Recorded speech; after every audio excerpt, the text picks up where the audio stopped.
Well, well, well. Good afternoon. You are listening to The Source, 96.1 FM, 900 AM, streaming live on wordradio.com. Follow us on all social media platforms at onWURD. 215-634-8065 is the number to call in. If you are hearing the sound of my voice or watching me on any social media platform like Facebook and YouTube, I am Andrea Lawful Sanders, and I am your host on Mondays, Tuesdays, and Thursdays from 1 to 4 p.m. It is 52 degrees outside after the winds of change blew through here last night. I don't know if you all heard it, but I certainly did. And so rise and shine, all of you. I see you on Facebook, but I certainly did as my front door was banging from all the noise that was happening out there. And on top of all of that, it's almost like the weather and God knew that today was a Derek Chauvin murder trial. And so I've been riveted to my television screen, taking in every detail of it. And I want you all to pay special attention because it is the defense's job to really rip apart George Floyd, right? And so I'm praying that the prosecution does a good job because the entire world is watching. We looked at every television station from London, just across the world. Everybody's showing it except Fox News. And so I'm going to give you a brief description of exactly what's going on here for anybody who don't remember, because like a friend of mine says, because most folks now are thinking, maybe it wasn't so bad because out of sight, out of mind, and we don't know what's going to come from this trial. But when I say the entire world is watching, I mean the entire world is watching. So through the New York Times, I'm going to give you a brief description of what's going on here. Opening arguments began this morning in the trial of Derek Chauvin, the white Minneapolis police officer accused of murdering George Floyd, a black man, in a case that sparked global protests.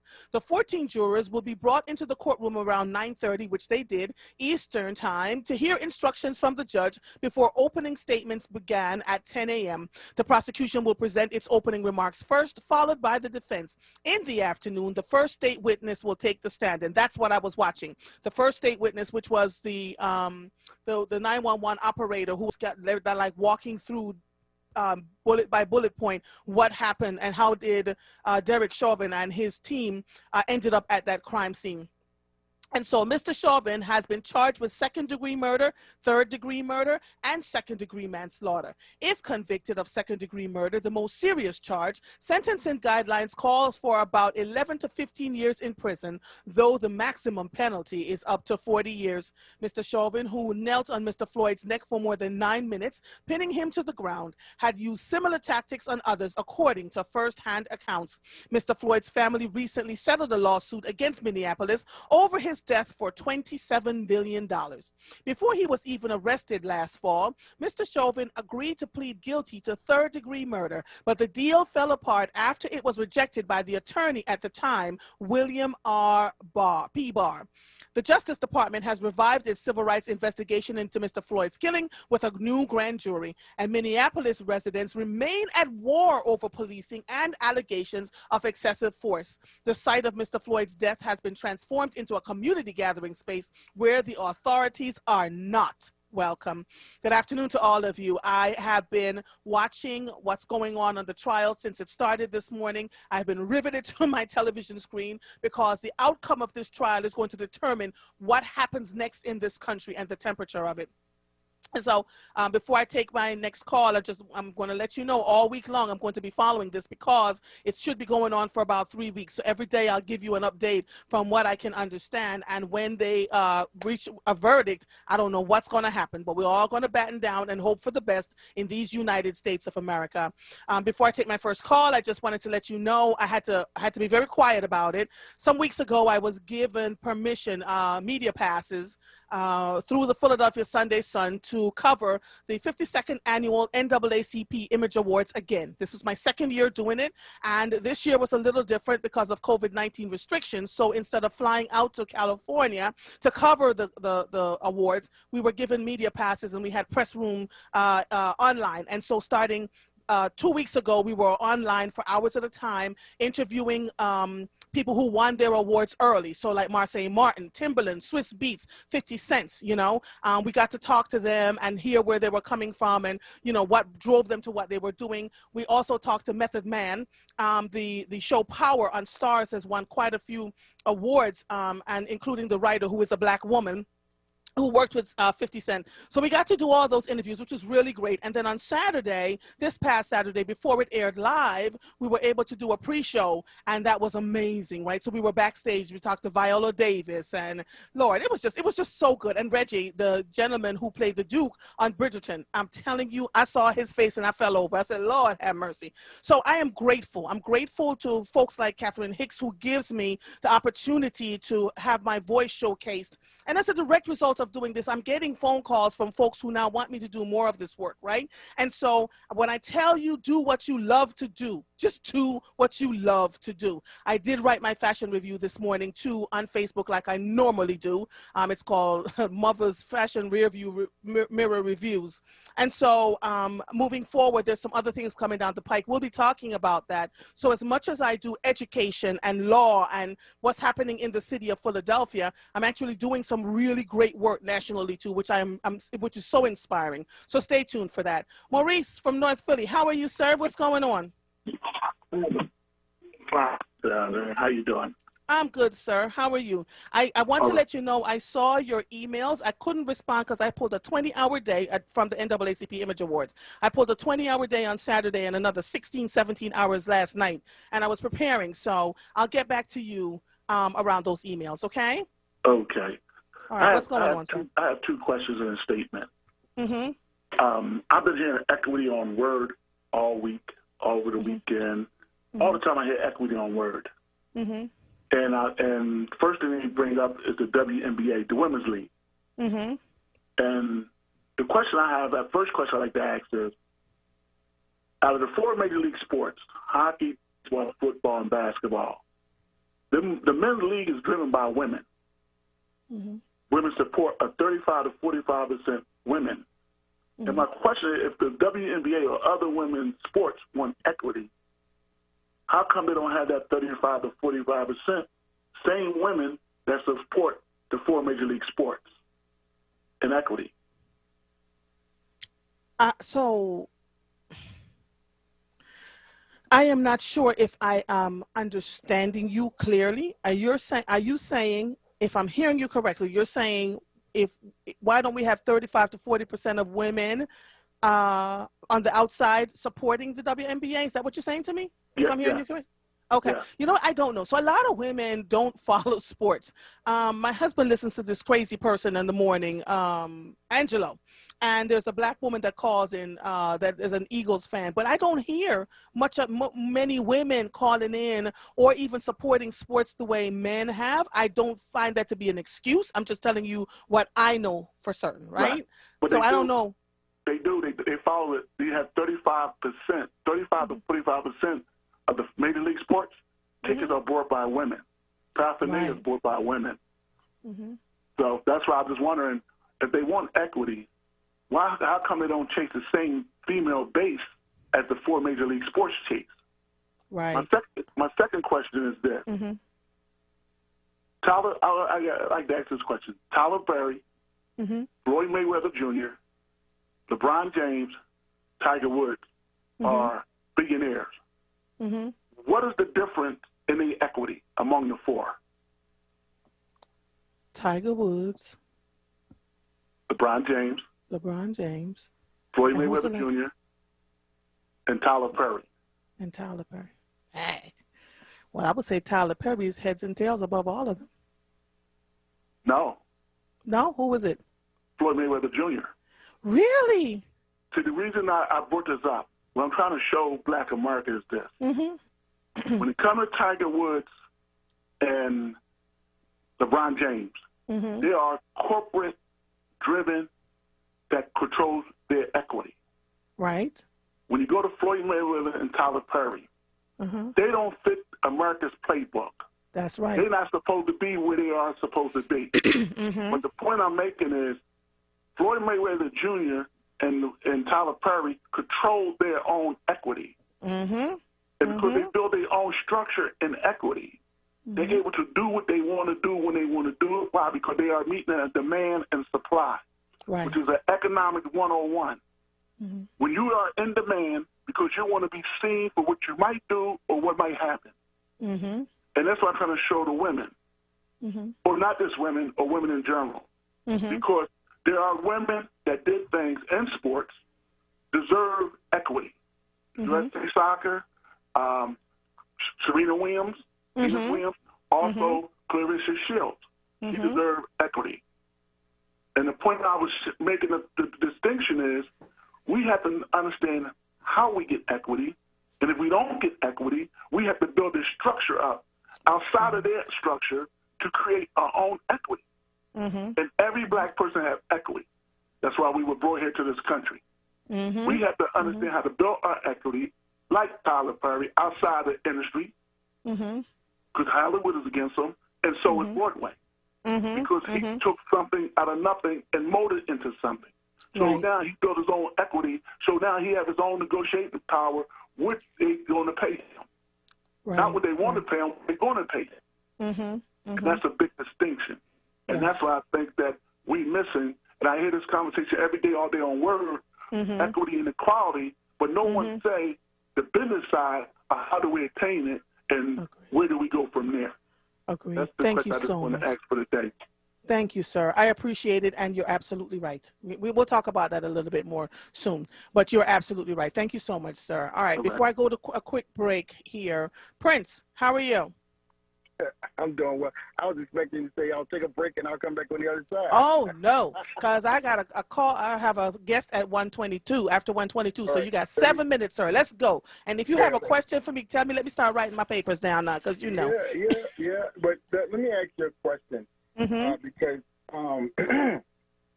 the gun locks that the city has been given. But here's my question. Do you think that we, to some extent, could be misled by our own politicians who look like us? Do I think what? Say that again.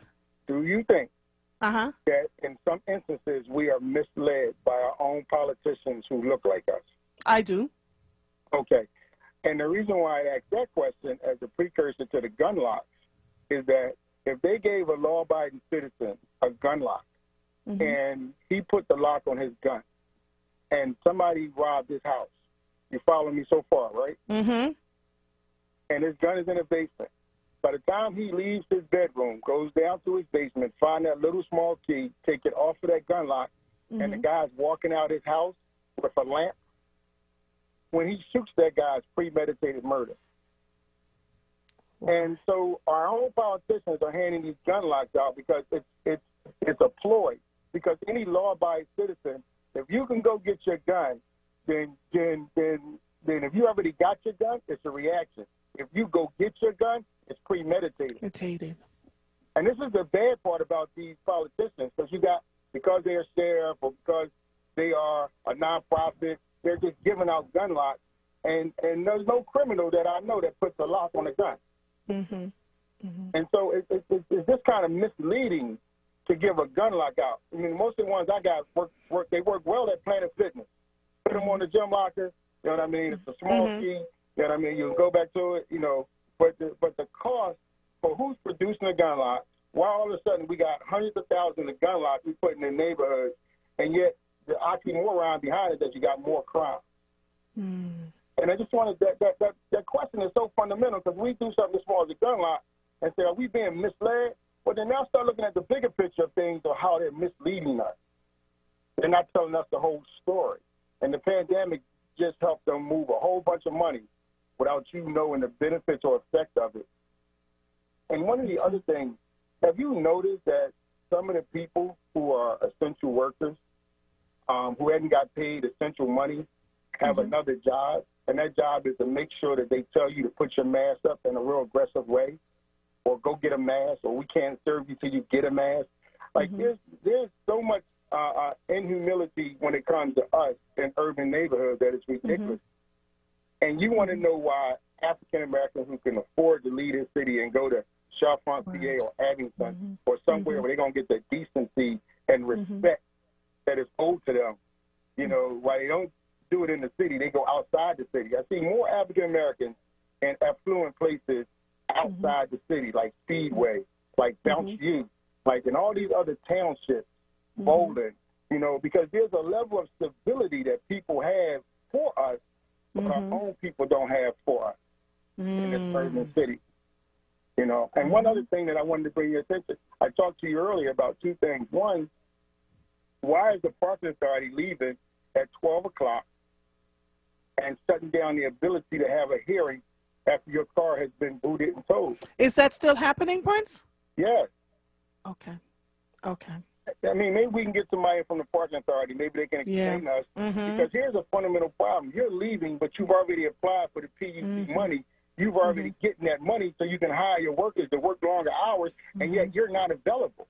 And so if people can only see the level of African-American people that are in the line, and I understand there's other people. I'm just saying, if 80% looks like me that's in this line right here, then 80% are suffering through these injustices. And how come there's only one person at the window, and how come there's this mad security force, you know, how private security and the sheriff's department to work at the parking authority, you know, and so it's almost such an intimidating environment, you know, that it forces your hand.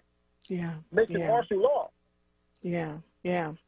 So I just wanted to bring that to your attention. Hopefully we can get some justice on that. Yeah. I just sent a message to Brianna to see if we can get someone from the parking authority on the air. Thank you. I appreciate that. And thank you for taking my call. And I'll hang up on this and other callers. All right. You're quite welcome. Have a good one, sir. So right out the gate, we had Maurice from North and Prince. And Lord, as usual, they gave him over some homework. You are listening to The Source, 96.1 FM, 900 AM, streaming live on WURDradio.com. Follow us on all social media platforms at onWURD. 215-634-8065 is the number to call in. We will be right back after these messages. Jefferson Health offers no-cost COVID-19 testing sites at St. Raymond of Pinafort Church. Testing is on Thursdays and Saturdays. A second testing location has been added at Richard Allen Preparatory Charter School. Testing is on Wednesdays and Fridays. For testing hours and more information, visit jeffersonhealth.org/community testing. Mike, how's your day going? I'm having a great day. I just bought property on bidforassets.com. What's Bid for Assets? It's the new way of buying property from the sheriff's sale. I've been meaning to buy some real estate. How can I get involved? Register for free to make a deposit and to participate in the upcoming auction on April 6, 2021 at bidforassets.com. They have sold more than 125,000 properties with a simple and easy process. Now it's your chance to buy property. Visit bidforassets.com. Nappy Style hair products are formulated for today's black men and women's hair, embracing ancestral hairstyles. Come and experience these products: beard oil for men, cream paste, and napping gel growth oil for braids. Go to www.nappystyles.com or The Movement in Mount Airy, 7133 Germantown Avenue, or African Cultural Art Forum, 221 South 52nd Street, or Culture Exchange, 1450 Point Breeze Avenue. Be happy to be nappy. Are you tired of eating the same thing day after day? Is ordering takeout starting to get a little old? If so, then give Premium Nutrition Meals a try. With Premium Nutrition Meals, you get to select new entrees each week from several different menus, all chef-crafted, freshly prepared, and delivered right to your door. Just go to PremiumNutritionMeals.com to order to earn rewards today. WURD listeners receive $10 off orders of 6 meals or more. Enter code PREMIUMWURD at checkout. Family Therapy Vignette Moments with Dr. Lucille Ijoy. Are your children getting on your last nerve? And they do know where your last nerve is. This time of taking flu shots and getting testing for the virus and making decisions on which vaccination you should take. You may be all stressed out. Yelling at children and young people and hitting them will not accomplish the goals that you want. Here are a few thoughts and suggestions that are nonviolent and will bring you peaceful results in your family relationships, especially during this pandemic time. Lower your voice as you speak. Sing songs like BB and CeCe Winans. Lord, lift us up where we belong. This may lift your spirit. You may want to be alone and just think sometimes. Just got to get by yourself and think. The children are watching. They too are grieving COVID-19. 500,000 people. Many of us will remember. 500,000 people. We will remember this for years to come. Yes, we must learn to breathe again. You're listening to The Source with Andrea Lawful Sanders on WURD Radio. Streaming live on WURDradio.com and the WURD Radio app. Welcome back to The Source. If you're just joining us, we had a good discussion with two callers, Prince and Maurice, and we also talked about the fact that today is the first day of the Derek Chauvin trial. If you don't know who he is, he's a former police officer from Minneapolis who sat in George Floyd's neck until he died for 9 minutes, and the entire world is now watching this trial that started at 9:30 this morning. I, too, was riveted to my television screen until I had to come on the air because, you know, I had work to do and to come see my people and to talk to all of you. So now we have a monthly contributor coming on. I spoke to her on The Source once about what to do when you're planning your real estate, not your real estate, your estate, you know, when you're moving on from this realm to the next.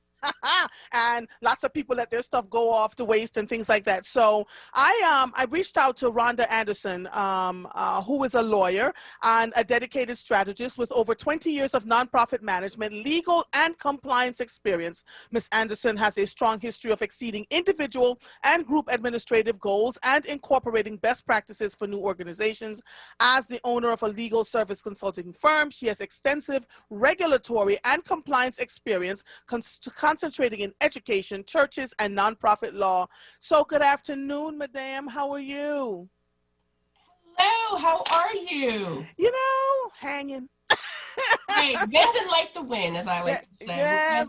Yes. It's you know, the weather is changing, so I've experienced so many losses this year and last year from people dying. With the weather changing, I'm now able to go out and ride the bicycle and, you know, go hiking. You saw me hiking yesterday in the rain. They tried to kill me. The rain was wetting us up, but it's okay. So we're doing this monthly segment. Can you tell the people what we're talking about today?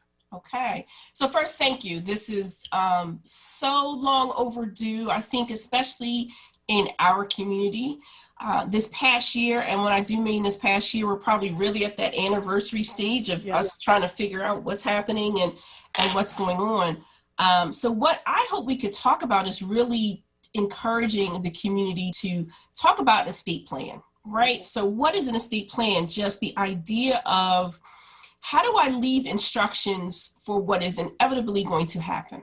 Right. So I talk to a lot of people, and a lot of times this issue can be voluntary or involuntary. What, if nothing else, if COVID has showed us anything, is that this last year, things happen instantly. You know, you could be okay, you could be well, and then next thing you're not. And it leaves us, and I mean us, really people who look like us, and really in an ordinate state, also in an equitable state, because so often we as Black people think we don't have anything to leave anybody. And I want to encourage people that you do. If you have family members, if you have children, if you just have stuff, you need to leave some instructions of what happens and put people in place so that your wishes are carried out, so that your loved ones aren't trying to grieve and handle your affairs at the same time, and then also try to do a scavenger hunt to figure out what do you have. Right. So that's what I'm hoping to do. Just reach out and just really explain this, not on a fanciful level, but just really the bare basics of truly understanding what we need to be. And that's why you're so important to me, because you explain it on a level that people can understand. So talk to me about, Lord. So let me give you a scenario. Okay. Man marries woman. Man's family thinks that because the woman is only his wife, and I'm that when he leaves, the house should go to them, all his worldly goods should go to them, and not the wife. What is the law around estates when spouses are married? So I'm going to start there, and let's say the man had a girlfriend on the side, because we've seen that happen 1,000 times, right? Girlfriend, or he leaves, or hold on. Let me go back. Man is married, but separated from his wife for 500 years. Okay. He then gets into a relationship with a sister, and they've been in this relationship for 100 years, right? Yes. So they've forged the relationship. They're living in a house. Yeah. He bought a house. You know, her name is not on the house, but she's assuming since they've been together for 20 plus years, they will have she will get the goods. Yes. Please explain to people what the fallacy is behind that and why getting a divorce is important when you, if you want to move on with your life. Yeah, so we have a tendency in our community to what I call Black people divorce. We just leave. Right, so we just leave, and dad moves across town and mom was over here and never get divorced. So I've experienced this in my family. So I speak from a lot of experience here where folks just break up. No formal divorce is filed or it's never followed through, and somebody passes away. So in your scenario, what happens is man passes away. He may have accumulated some wealth and things over his lifetime. He has a new relationship. It could be decades old. And then what ends up happening is our friend, who's the girlfriend, becomes the special friend in the obituary, because the wife comes back into the picture and she takes over because that's her right to do it. So if there is no divorce, wife comes in, she makes all the arrangements, she takes care of everything, she handles everything, and then the special friend is just mentioned as special friend in the obituary, and she's sitting in the back of the funeral with me in the back, just a regular person, if she's lucky. Right. She also has no claim to any of the assets, unfortunately, because if you're still married, and the other likelihood is that even if she tried to petition and say something, we like to throw around the terms common law. Well, you can't be common law married anymore in Pennsylvania. You also can't be married to more than one person in Pennsylvania. Right. So if wife is still indeed wife, she probably more than likely gets everything, unless they're children of the marriage or things of that nature. But if there's no divorce and if there's no life insurance that specifically names our special friend, if there's no property with special friend, meaning like, they own a home together or things like that, or if there's no will, no will at least allocate or him specifying what he wants, special friend is just the special friend. Yeah. And I hope she could get her stuff ready because the wife is probably going to put her out. Oh, listen. Let's talk about writing a will in Pennsylvania. What makes a will a law in Pennsylvania? Do you have to get it notarized? Do you have to have someone special draw up the will? Or can you just write a note and say, listen, I'm leaving my 2 chickens and 4 eggs to brother such and such? So in Pennsylvania, it has to be in writing, right? You can write it yourself, meaning you can write it out. We call it a holographic will. Not necessarily recommended, but it could still be honored. It needs to be witnessed by 2 people, preferably no one that you are leaving in the will or no relative, because you have to have people who are considered non-biased in a sense, or not interested. You don't necessarily have to have a lawyer do it. I recommend either if you don't have an attorney do it, that you have an attorney review it, because the challenge is that the law changes frequently. Also, we want to make sure that it's signed correctly, witnessed correctly. The notary is important because what happens is when it's time, if there has to be a challenge to the will later, that just adds the extra protection that it was signed. You were in your right mind. So you have to be over the age of 18 in Pennsylvania. You have to be in your right mind. Can't be duressed. So I can't put a gun to your head and say, you give me all your stuff, sign this will. So there's certain factors around it, but technically speaking, that's the requirements for a will in Pennsylvania. Right.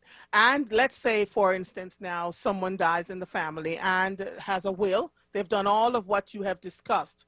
Where do people have to pay the taxes to the government at the end of the will reading? Is it the spouse, the children? Explain that to people so they can understand how that works going down the line. So inheritance tax is typically a state requirement.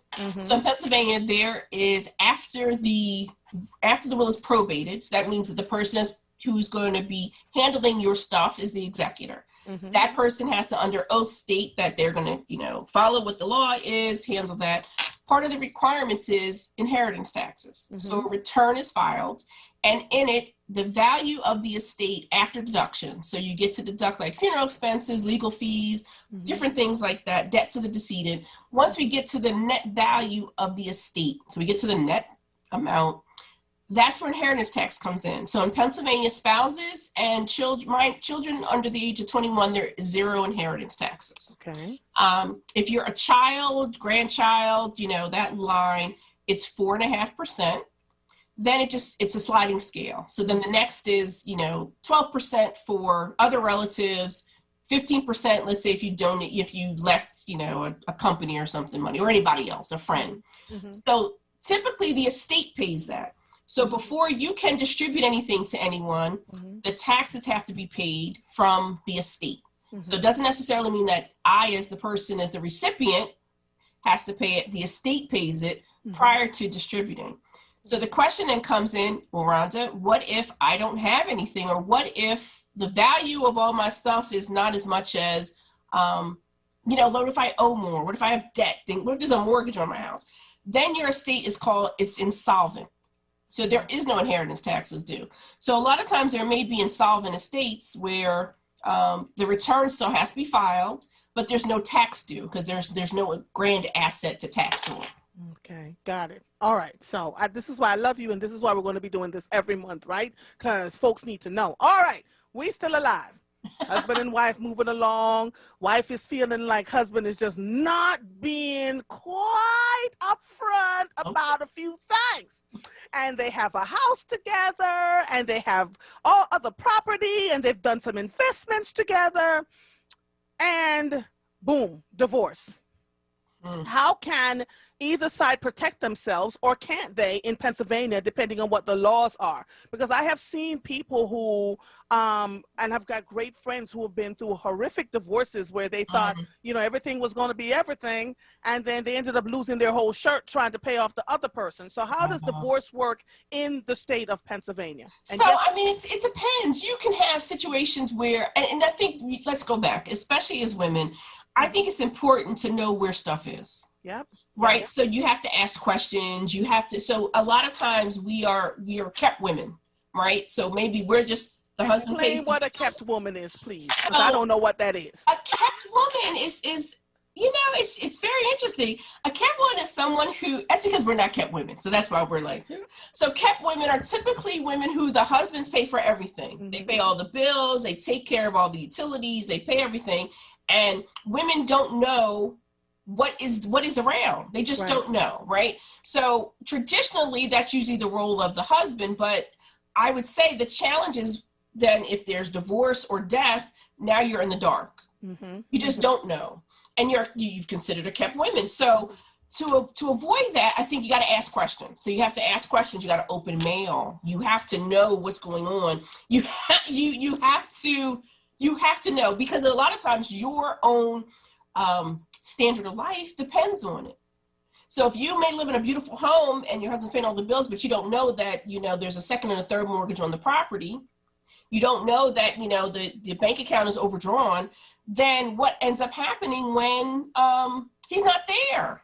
Right. You know, so I think part of it, before you do, you need to know. So I talk about how we are so inclined to know other people's Netflix passwords, but we don't ask the right questions in terms of where is everything? And what's your social security number? And write it down somewhere. Exactly. Memorize it. You know, I know plenty of women who don't know their spouse's social security numbers. And I've been married 25 years next month, right? And my mother taught me that probably year one of my marriage. Now, my husband, I think, kind of sort of knows mine, but I've memorized it. So my point is, you know, and then also if you don't have access to your spouse's bank account, I say to people, maybe what you should do is always keep a blank check of your spouse's checking account. Just keep it somewhere safe. You don't ever have to necessarily use it. But if something were to happen, you need to have access to this information. Right. While you're married, you also need to have a power of attorney. So this is while you're living, right? So not necessarily the will just yet, but if you have a power of attorney for your spouse, if something happens, you can have access to in terms of bank accounts, in terms of pension information, life insurance. These are things that you need to know while you're both still living, breathing, and on good terms. Come on now, because we have a saying in Jamaica. We have a saying in Jamaica. We have a saying in Jamaica, when teeth and tongue meet, you see, anything liable to happen. So So you're absolutely right. I have friends who are acquaintances who don't know where the pension is. They don't know, they have no access to the bank accounts. They don't know anything. And they literally, physically, and emotionally depend upon their husband for everything. Now, listen to me. Hear what I'm saying to you. This is not coming from a place of judgment. If that works for you, go forth and do it. Yeah. I am talking to the women who did it and then said, oh, I don't know where anything is. I don't know how to write a check. I don't know how to pay the bill. Men and women, really, because there's some men who give it all to the women to do the work. And the woman, listen, I met people who had a husband for 40 years and a boyfriend for 25, like all in the same. Come on now. Absolutely. Talk about it. Let's be about it, right? So if you're gonna run these games and play these shenanigans, then you have to know where everything is. You can't just kind of sit around and hope for the best, right? Because they could look up and the house is foreclosed on, because you're right, 3-4 different mortgages going on, bank account overdrawn, and he's gone with Betty Boop over in the corner over there because he'd already made his own plans. So it's not about not being in love, it's about being in love and being smart at the same time. Smart and knowing. I have clients, married women who didn't realize that they were not on the deeds of the homes they lived in. Who actually sat at closing with their spouses and signed to be on the mortgage, to be responsible for the debt, and then come to find out they're not on the deed of the house. Come on, be about it. Say that again. So say it slowly so the sisters can hear, right? Yes. I have clients, women who are married, who are not on the deeds of the houses they live in. They are on the mortgages, right? So they are fiscally, financially responsible for these properties, but they are not considered owners on these properties. I've had to share deeds with women when we're just working on different, transferring stuff, just working on different things. And I said, Mrs. Such and Such, you're not on the deed of this house. Oh, yes, I am. It's my house. No, you're not. You're on the mortgage. You're not on the deed. This house is solely in your husband's name. If he dies, it doesn't automatically go to you. It does not automatically go to you. Wait a minute. Stop right there. Hold the phone. Let me take a quick break, because lots of people assume that if they're married, even if their name is not on the deed, the house automatically goes to them. Hold on, please. I hope you all are clutching your pearls and taking down this information, because I don't want you to say you didn't get it here on The Source. All right, hold on. You are listening to The Source, 96.1 FM, 900 AM, streaming live on WURDradio.com. Follow us on all social media platforms at onWURD. 215-634-8065 is the number to call in. We will be right back after these messages. The Mattress Man is a second-generation family-owned mattress specialist business since 1988. Open 7 days a week, located at 7421 Stenton Avenue. The Mattress Man discounts Serta, memory foam, orthopedic, and ComfortTech mattresses every day. You deal directly with the owner, Julian, to ensure you get the best price and best service. The Mattress Man offers same-day delivery on most models to most areas. Ask about the WURD discount. Call 215-424-5550. This Women's History Month, WURD Radio is proud to celebrate Black women innovators and trailblazers who have helped us all level up. Trailblazing Black woman Roz Brewer is an American businesswoman and Spelman grad who is slated to become the CEO of Walgreens, which will make her the first Black female CEO of a Fortune 500 company. Brewer started her career at Kimberly-Clark Corporation as a scientist. She eventually advanced to vice president of the global nonwoven sector in 2004, eventually moving on to regional VP of Walmart in Georgia. In 2012, she was named president and CEO of Sam's Club, becoming the first African American to lead a Walmart division. She focused on health and wellness by doubling the amount of organic products offered at Sam's Clubs. She is currently the COO of Starbucks, and in 2018, she was listed as the 34th in Forbes' ranking of the most powerful women. This Women's History Month vignette was brought to you by AARP Pennsylvania, PICO Powering Communities, and Jefferson Health, improving lives by redefining exceptional and safe care, because now more than ever, your health can't wait.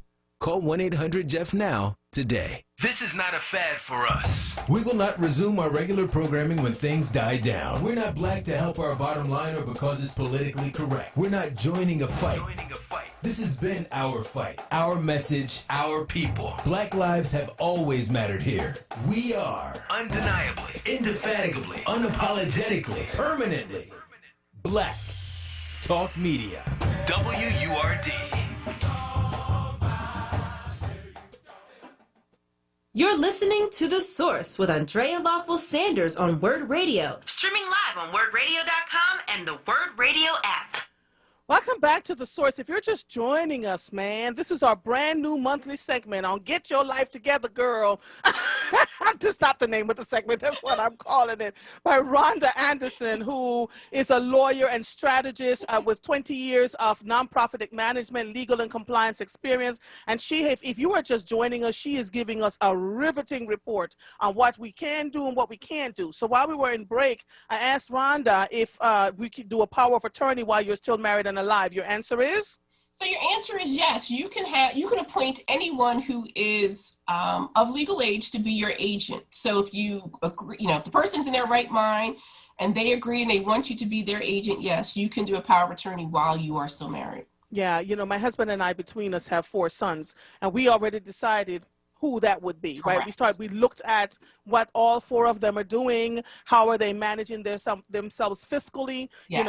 Emotional state of mind, all of that. And we're like, okay, we're going to call this one for that one and that one. You got to plan these things. Don't wait until you're sick, right? You do. And the thing is, you also, especially when it comes to your adult children, which one has the good vibes, which one you could trust, which one, so these things, you already know them. And which one will roll you right out your house and tell you, thank you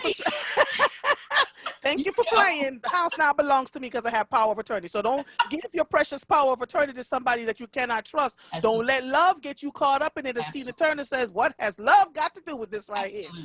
Another question I asked was, can we use a will writing software for a will versus a lawyer? Is that possible, and does that work? So the thing with the LegalZooms and the will writing softwares, they're usually very good. The challenge is that, and this is a real case of mine. Mm-hmm. I had a client who came to me with a will that she did on LegalZoom, and she left everything to her dog. So her dog Fluffy got everything. Wait a minute, stop it! I'm about turning my whole chair. You about to make because LegalZoom doesn't know that Fluffy's a dog. All legals, you put in the information, it spits the information back out. So I got what she was trying to get at, but she literally left everything to Fluffy, not in someone's care for Fluffy, but left everything for Fluffy. And we love our fur babies. And there is a way that you can make sure that your fur baby is taken care of, but you would definitely need a lawyer for that. And the challenge also too, I see a lot of times where people will do wills with the software and leave everything to their children and name their children as executor, and their children may be 5 years old. So again, LegalZoom doesn't know that. They don't know that your baby's 5. And if you could just imagine your baby at the bank trying to step up on the step stool to sign a check because they're too little. So there's a reason why if you do it yourself, again, there's probably so much value in just having a lawyer review it. Absolutely. Right. Absolutely. So Laura is asking here on Facebook, she said, so glad you're providing this information to the public. Who does a spouse contact to get their name added to the deed or title of their home? So if you're in our scenario that we talked earlier about not being on the deed, either a title company or an attorney can draft a deed for you that revises it, because you really need another deed. And again, I think it's important to make sure that you reach out to somebody professional to do it. I hear all the time, Rhonda, can I do my own deed transfer? You can. The challenge these days is City Hall's not really open because of COVID, so you really do need someone, I would say, especially in the situation, to explain to you the differences in ownership, because you want to make sure you have the right language on the deed in terms of ownership. Wow. Wow. Wow. Wow. Okay, so now let's cover this here because the people are losing their minds. I'm getting text messages. I'm cracking up. People are texting me like, girl, this is great information. So you're married, your name is not on the deed, husband dies or wife dies. Okay. You don't automatically get the house. Why? So you don't automatically get the house because the property, you got to remember, it was in one person's name. So it's only in Mr. Smith's name. So it doesn't automatically transfer because it doesn't say Mr. and Mrs. Smith. Mm-hmm. So it doesn't automatically transfer. So Mrs. Smith would have to open up an estate. She would have to be appointed the administrator. And let's just say, just to make it spicy and flavorful, that Mr. Smith has children outside the marriage. Let's say he had 2 children before he met her. Whatever, it doesn't matter, honestly. So technically speaking, when there's no will, Mrs. Smith now has to share with the children. Because the law presumes that, let's say the Smiths had children together. The law presumes that Mrs. Smith's going to take care of her children with him. She's not going to take care of Ms. Jones's children, because she isn't. So now, where she thought she owned this house 100%, guess what? It's part of the estate. And based on the law, technically speaking, she is now sharing with Mr. Smith's other children. This happens every day. This happens every day. I'm gonna need you all to go back and watch this segment over and over and over again. Start asking questions, go back and look to see if you know social security numbers, if you know banking account information, if you know where the life insurance policy. For us, we have everything in one safe place, right? Yeah. And we also reached out to the children who we were going to ask to do work on our estate. They know where everything is. Correct. If your name is not on the house, but your name is in the will saying that the house should go to you, does that help? That definitely helps. That definitely helps, because now what happens is the executor, as part of the probate and part of the plan, would transfer the house to you. So if the will states who has the house, then it's a gift. It's your beneficiary. So that definitely and so there would be no inheritance tax and all of that on the house. Correct. If it's for the spouse, remember. So spouse and children under the age of 21. I don't know whether to laugh, smile, cackle. This is good stuff.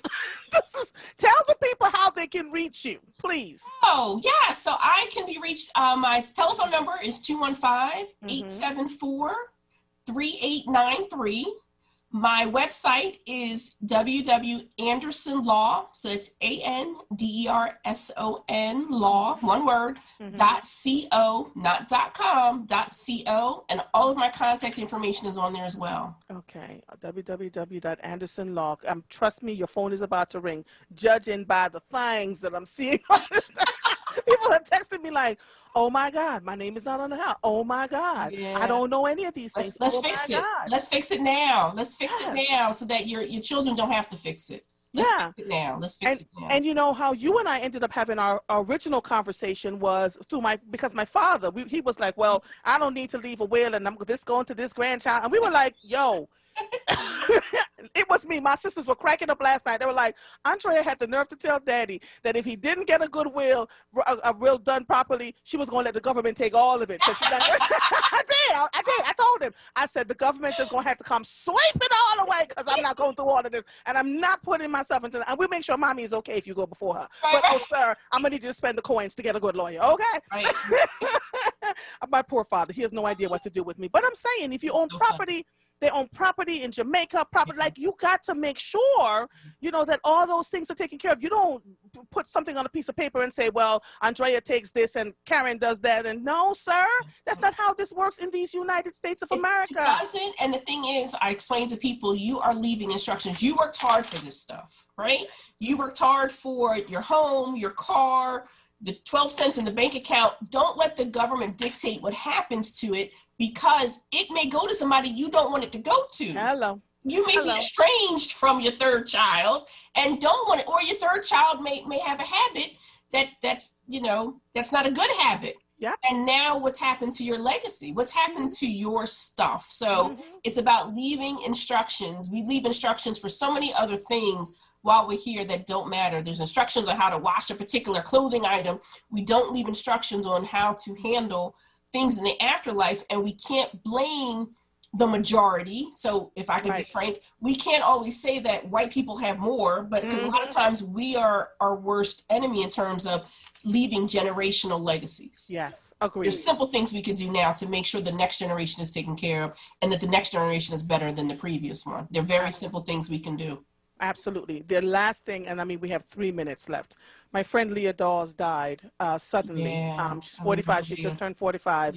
And watching how they were working through her funeral arrangements and all of that, If you are 25 years old and healthy as a horse, 46 and healthy, 55 and healthy, 79 and healthy, please write out your last wishes. Don't have people trying to figure out, you know, what they're going to do. I already told them, look here. Yeah. Make sure the folks come and see me, lay me out all nice in one of my creations, you know, because Mother designs all these delicious things. Turn me outside out of the coffin, give them back the coffin, cremate me, take me to Jamaica, and sprinkle my ashes every day for 9 days. The ultimate goal for me was to make sure that people spend some time together on the island that I was born on, right? So I'm very specific. And so one of my friends said to me, she says, you're really specific. And my oldest son said, Mommy, that's a whole lot of work. What if I just go to Jamaica and just dump your ashes somewhere? I said, I will haunt you till Jesus. We don't want to do that. We don't want to do that.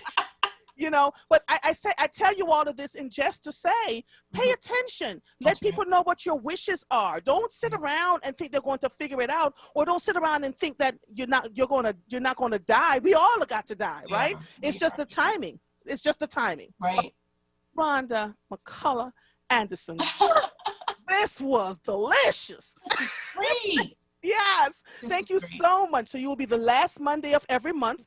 You'll come on. Yes, ma'am. And you get to decide what you want to talk about based on the shenanigans that you're hearing in the streets. I have plenty. Trust me. We will not run out of topics.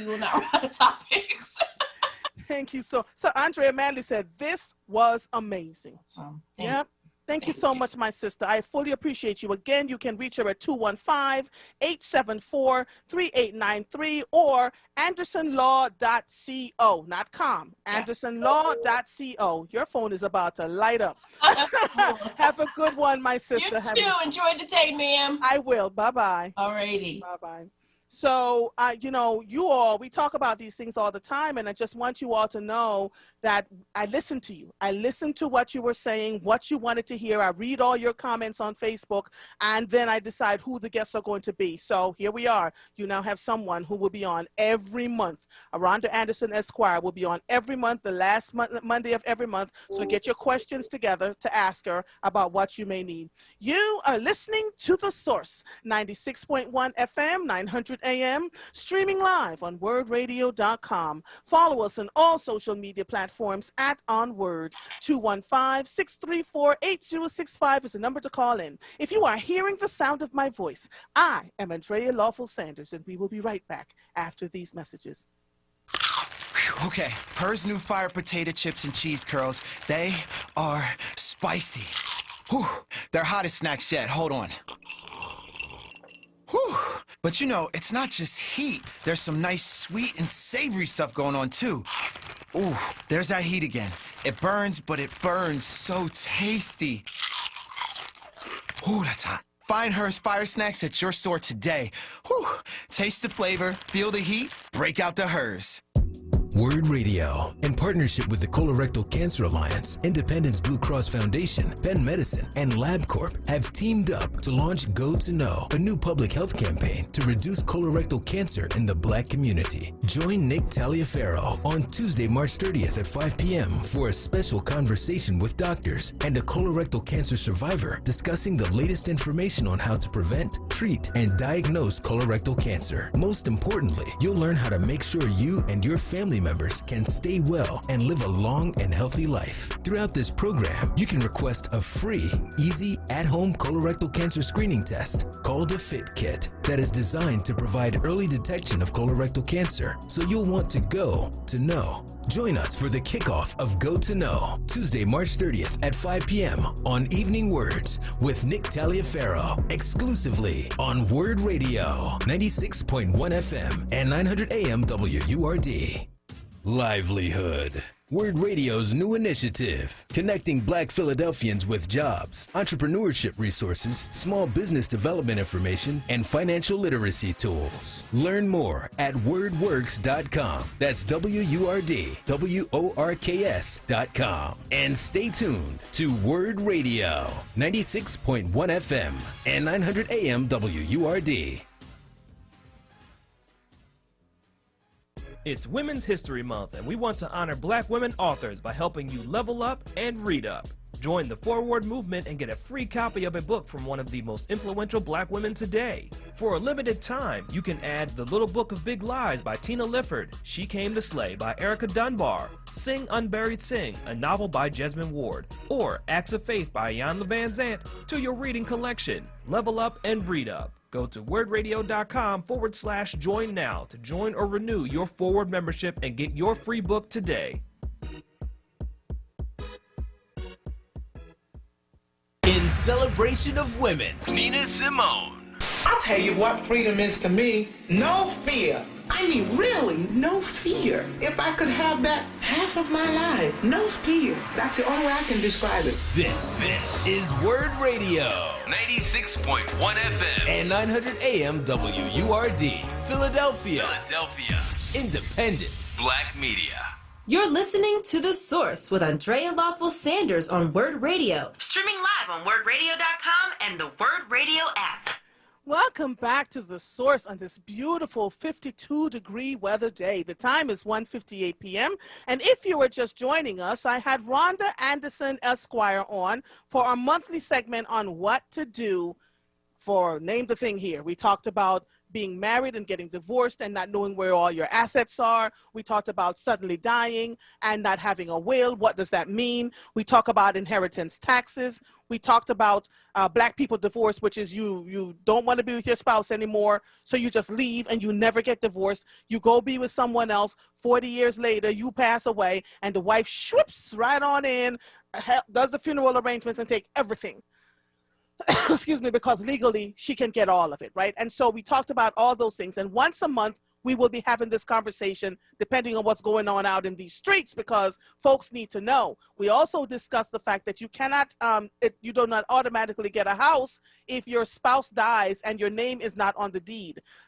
So the thing she talked about was making sure that the spouse's name is left in the will as the owner of the house once the other spouse dies, and that the executive of the estate can make sure that she gets it without having to pay inheritance taxes. So I'm hoping that these segments are really helping you. But we're moving on right along now. Let me see, Michael is sending me. Oh, so the contact information again for Rhonda is 215-874-3893. Again, that's 215-874-3893. All right, I'm moving right along to my next guest. And for those of you who have been living under a rock somewhere, you already know that young people and reading is very, very important to me. Before this show ends today, I'm going to talk about Harley Balance, the 11-year-old. I'm trying to get someone to call in that was at his memorial the day after he was shot and killed while playing on the playground. 11 years old, not getting ready to see another day in his life. His mother was so distraught, and along with the mothers of the children who were just playing with him mere hours before. There is a crisis in this city that goes beyond. I saw the post, and I couldn't get on there and respond to it because everybody was saying prayers up, prayers up. I need y'all to stop praying and get angry. Get angry and start figuring out how we're going to support these young babies that we keep losing at such an alarming rate. And so now I'm pivoting to introduce you to a children's book author, Young Buddy Arms by Hazel McGriff. The book was released on February 1st and is live on Amazon, paperback, and Kindle. So let me introduce you to Hazel. Are you looking for the perfect book to serve as a conversation starter about social distancing with young children? Young Buddy Arms is intended to be that informative and entertaining resource book. The story tells about a unique way by which children and staff at one particular school remain as a family, teaching and learning while safely social distancing in order to spread the spread of dangerous germs. This charming children's book, Young Buddy Arms, while relevant and informative for all children, is also a suitable read for adults. Parents may share this book with their children during family time and in preparation to go back to school. Welcome to The Source, Hazel McGriff. How are you? Fine, yourself. Thank you for having me. Oh, you're so welcome. I want to thank you for rescheduling. Again, my friend passed away suddenly, so I was caught up in funeral arrangements, and you were so gracious in rescheduling. I have known you now for some time. Yes. Through your children and through the school district. Are you still at that school district? Yes, I am. Okay. And so when I heard that, when you reached out to me and said that you wrote a book, it only made sense, right? Because you've always loved young people and you've always given your very best with all of them. So tell us about Buddy Arms, Young Buddy Arms, and why you wrote it. Yes, I wrote on Young Buddy Arms because of the pandemic. And when I was assigned to go back to school, we were out in the beginning of the school year, and I went back in October. My manager said to me that he needed me to help out as administrative assistant to help the students be safe at the school. And I was like, Lord, how do I do that? I'm kind of afraid myself here in the pandemic. But the Lord shared with me and said to, tell them to stretch their arms out. And that's how I came up with Young Buddy Arms. They stretch their arms out and they walk, and they walk. So I'm stretching. You see me stretching my arms out? I'm Yes, stretching my arms out because if I do that, that's way more than 6 feet. Oh, that'd be great. Yes, and for the little people, that's about maybe 4 feet, or because their arms are short or what have you. But that's how they travel through school in a social distance. And when they put their arms down, they are socially distanced. And I shared it with some other people, and they said, that's such a great idea. But I did not know I was going to be writing a children's book about it, because I needed to share it with not just our school, many schools, many parents and guardians. And here I am with my first children's book. So what has the response been to Young Buddy's Arms? It's been great. It's on Kindle, it's on Amazon, it's, paperback. I have my own author copies, but I've never done this before. So I self-published it myself, and I'm trying to, advertise it, promote it. Right. And I was just informed today through Scholasticus, you have to have an agent. So like I said, this is all new for me, and I'm just trying to get on different platforms so I can get the book out so that people can know about social distancing for their children in a school environment. Because have you done a Zoom launch? No. And let me tell you why. I'm giving you this thought because before COVID hit and everybody had to come inside, we would all do book launches, right? So we'd have a space open for people to come and to hear you do a little bit of reading for your book, and you would share snacks and whatever else, and folks, and you would sign copies to make sure that people have. So I would suggest to you to do a Zoom launch, right? Send out invitations to all the people that you know. They can come to the Zoom launch for free. Tell them what a copy of the book costs, and then if they buy a copy of the book, you will make sure that you autograph that copy for them. You understand what I'm saying? Yeah. And so if they buy the book in advance, then you would autograph the copies and make sure that it gets to them. If they live locally, that's the little bit of extra that you will have to do. And if they live far away, you would just mail it to them. So in time for the Zoom launch that you would do, that everybody would be there listening to you, and you talk about why you launching the book, that kind of stuff. I mean, that absolutely works, right? Okay. So you can do that. Talk to us a little bit. I mean, you've written your first book, and I don't think this will be your last one. No, it will not be my last book. I just submitted my second book last Friday. See what I mean? It will be an additional book to this book. It will be another children's book, and it will be an activity book, and it will be a coloring book, and I just submitted it. So I will probably launch that in the summertime. You know what's so interesting about COVID-19? It has launched quite a few, if you are really paying attention, quite a few entrepreneurs, people who found gifts and skills and talents that they never thought they would be able to do. So you were asked to help them to reopen a school safely, and it turned into your being an author. You see how that worked out? Yeah. Right? Yes. Talk to us about your response and love for children that led you to this place. Yes, I've been working in the public for 30 plus years. I've been working in the school district for 21 years this coming August. And I've had a compassion for children since being a child myself. And, working with children from working at the high school to the elementary school is just a gift that I had. And I thank God that I was able to tap into, coming out of my shell and putting it out beyond my area where I currently live at, and working with the children, and just having a love to want to help and give and mentor and help and support, not even in school, like beyond school. I have, this was just something that I enjoy doing. I will continue to do until, it's time for my season to be over. But right now, I believe that I stepped into a gift that I had, and it just opened up. What have you. I enjoy it. I see myself doing it beyond. I went and got my business license so I can do other things. I'm just trying to, I'm just my teenager who is currently have two sons. One is a sophomore in college, and I have another son that's a seventh grader. And my husband they're just so excited about my new product that's now on one of the largest companies in the world, Amazon. And it's something that I self-produced, and this was a tool that Young Buddy Arms that would help the students move about to school safely. But before I knew it was going to be a book, I called it Airplane Arms. But I couldn't say that I was going to write a book because I didn't know I was going to write a book. But when God told me to write a book, I said, okay, I got it, I'm on it. And when he does it, he does it. It was done really quickly.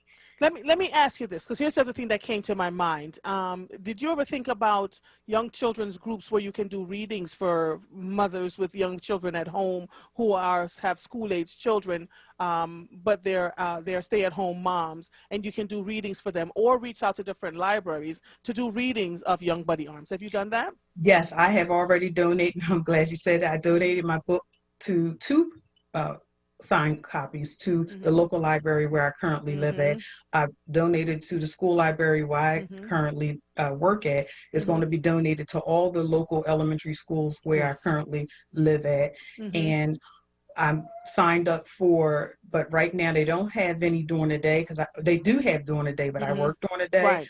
For children's story time to read in the evening. And they don't have any like meet the author yet because of COVID. So I'm just trying to see where I can branch and get the book out and work in small settings. I've done a lot of social media things. Someone from the children's at YouTube, the book is now on YouTube, and it tells you where you can purchase the book at. We have it on Amazon. So there's a lot of different social media that I'm still trying to get used to. With Instagram, they can find me on Instagram. I have my Young Buddy Arm page on Facebook.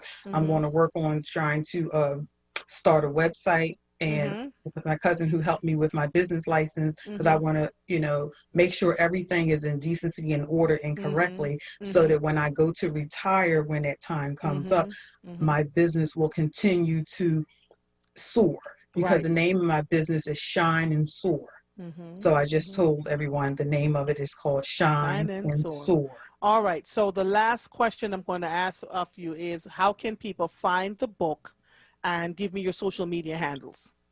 Yes, my social media handle is Young Buddy Arms by Hazel McGriff on Facebook.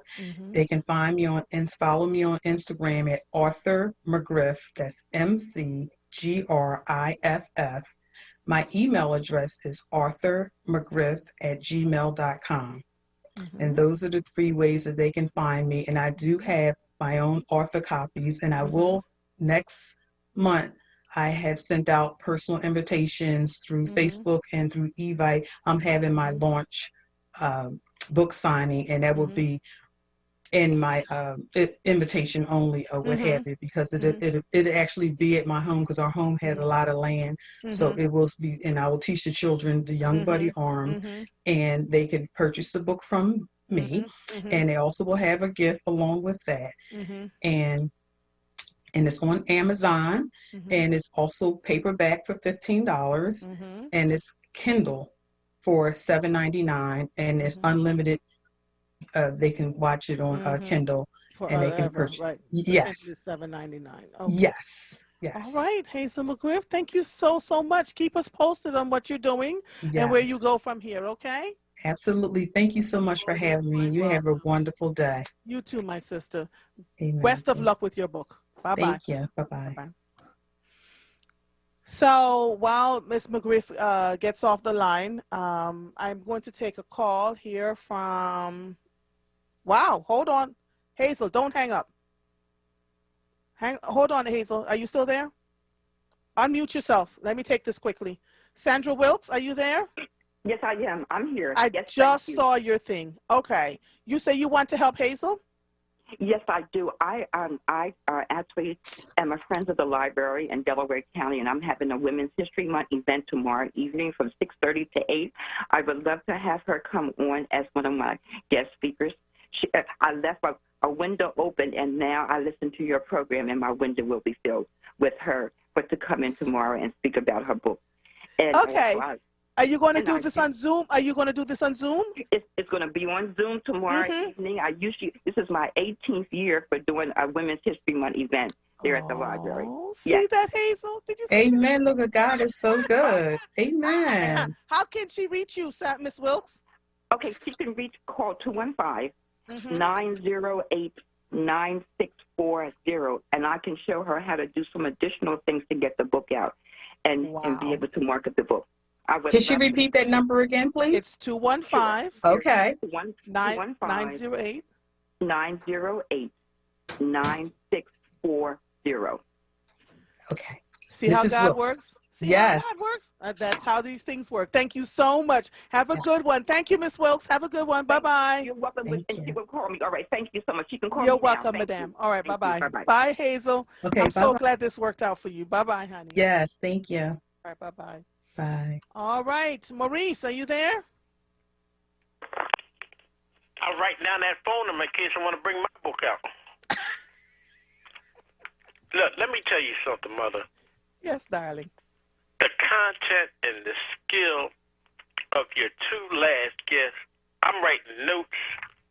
I'm taking the content down, and then you are able to help people guests that come on your show. You give them instruction how to make their business bigger. I do. You can't get no better than that. I do. Well, let me tell you something. I've been angry.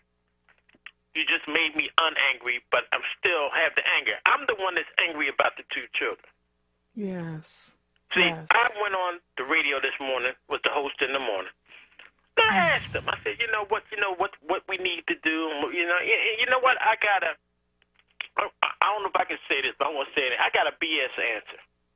Okay. And I was so upset because I have a lot of faith in this person. Mm-hmm. And they have an organization. And they claiming that, we got some ideas we working on. Well, where you been at? It's been going on for over a year and a half. What are you talking about? You got some ideas. So then I asked the congressman, Brendan Boyle.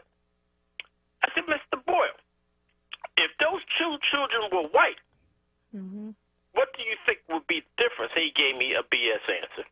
Mm-hmm.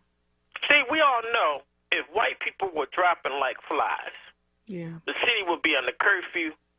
We would see a strong police presence everywhere. But see, because it's black people, we're not getting a response. And then to top it all off, we got an election coming up in a little more than a month, right? Yep.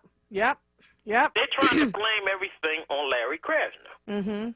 But he prosecutes. He don't catch the criminals. He prosecutes the criminals. People don't understand that. They think Larry Krasner's out there like the FBI kicking in doors. No, you have to bring the criminals to them for him to work his magic. And the guy that's running against him is backed by the FOP. Yeah, I saw that. And so I'm glad you're on the phone, Maurice, because it was you brought up the two things that I wanted to talk about. Harley Balance, who was the 11-year-old child. He was a child riding his scooter when he was shot and killed. And his friend, the 14-year-old young man whose name I do not have, was injured, right? And so to your point, what bugs me about all of this is one of my friends was out there because her son had just played with this young man, Harley, some hours before at the same diggity dang playground. So that could have been her tears and her horror, right? And she said she hugged the mother of this 11-year-old and she just couldn't wrap her brain around what this will mean.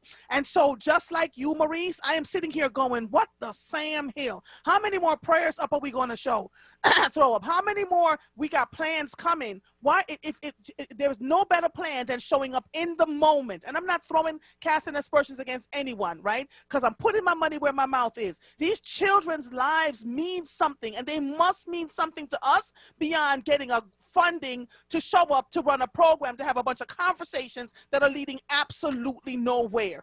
Who is showing up in these playgrounds to protect our children? Who is our neighborhood watch? Because since nobody seems to be coming up with this stuff other than having a press conference, let me just ask all of y'all, who in your little sphere, I'm not talking about citywide, because if everybody took where they lived in their little corner and start to fully pay attention and reach out to their neighbors, even if it's just 5 neighbors on your street that says, if you have cameras, do you have cameras? Do you have a doorbell camera? Because everybody's showing off. They got a doorbell camera and they got this camera and they got that camera. What is your camera capturing? How are we able to help the neighborhood? If we want our children to go out and play on the playgrounds and play safely, who is out there watching them to make sure that they're okay? Since we know that all these killings are happening in the city, I don't want to talk to another politician about another diggity dang thing when it comes to the murders of these children until you can tell me what plan. I need our neighbors now to stand up in the gap and say, what plan are we going to do? How are we going to protect our children? And if we cannot protect our children, then keep them inside the house. If we don't feel like we can be out there and be neighborly and to watch when our children are playing at the playground, and I know they're going to say, Mom, I don't need anybody out there. Yes, we do. Because something nefarious is happening in urban cities across this country. And until we get off of our prayers up, man, don't give me another prayer. Prayer without works is dead. And our children are dying at an alarming rate. We're now at 114 murders and not a day. What? Where are we going with this? I'm sorry, Maurice, you call me because I'm hot. I am absolutely hot about this. And then I see that the Democratic Party did not endorse Larry Krasner. So now I'm working on getting Larry Krasner and Mr. Vega on so I can have these conversations with them around where do they stand on these issues? Because you're right, Maurice, we do have an election coming around the corner and no one's really talking about it. So anything else you'd like to add? Now you done made Mother mad. But mother. Yes. See, what you just did right now, I expect from other hosts, but I'm not getting it. Now, maybe I'm too sensitive, but I want all the hosts on this family station to be upset. It doesn't seem like, it seems like, oh, it's just another day. Now, here's the biggest problem. You got the black clergy, I don't know where they've been at, but they all of a sudden they want to show up talking about they need $100 million. How do you put a price tag on anything? That's all they're concerned about is that they need $100 million to work out their plan. Well, you know what their plan, I can tell you what to do with their plan, but I can't do it on this radio station. Let me tell you something. All this falls on the mayor and the police commissioner. Let's not play games. They are control of policing this city. The mayor don't care. The commissioner is not qualified because every day when a murder happens, she just looks into the camera and says, "I need your help." No, we need your help. All right. But to be fair to the police commissioner, she can't. If murders are not being solved, if she does need our help, right? She does need our help, Maurice. You got to catch them first before you can solve them. Let me tell you something. Listen to this. I want you to listen to this, and everybody that's black that's listening to this radio station. 215-686-8477. If you know anything about a crime, a murder, a drug deal, you call this number. You don't have to give your name. You don't have to give your address. You just give the information. Why isn't this being broadcast 24/7 on our local stations? Right. Why do me, a 12th grade education, got to tell people what to do? It doesn't make sense. That's why I'm so angry. You know what I want to see when I walk out my door? I want to see cops walking up and down the street. I want to see mobile stations in places with troubled areas like in front of delis or abandoned streets. I want to see patrol cars riding around. I want to see the helicopter just riding just to be riding, just to make people think they're looking for somebody. That's what I want to see, but we don't see it. I walk out the door now, I don't even see cops around here. But guess what's going on in my block in Southwest Philly? We got radios. We got the phone numbers. We got people that go out on patrol, walks up and down the driveways and go around. This is just our neighborhood patrol. Where is the city asking for the help of the citizens to do these things? Yep. Why do I have to come up with it? I'm no genius.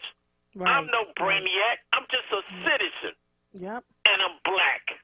Yep. So let one white person get shot, and you see the difference of what goes on. One white. So Maurice, hold on one second. Let me take a quick break. Don't hang up. For once, just hold on for mother. Let me take a quick break, and then we'll continue this conversation, because you're bringing up some good points here from me. You are listening to The Source, 96.1 FM, 900 AM, streaming live on WURDradio.com. Follow us on all social media platforms at onWURD. 215-634-8065 is the number to call in. We will be right back after these messages.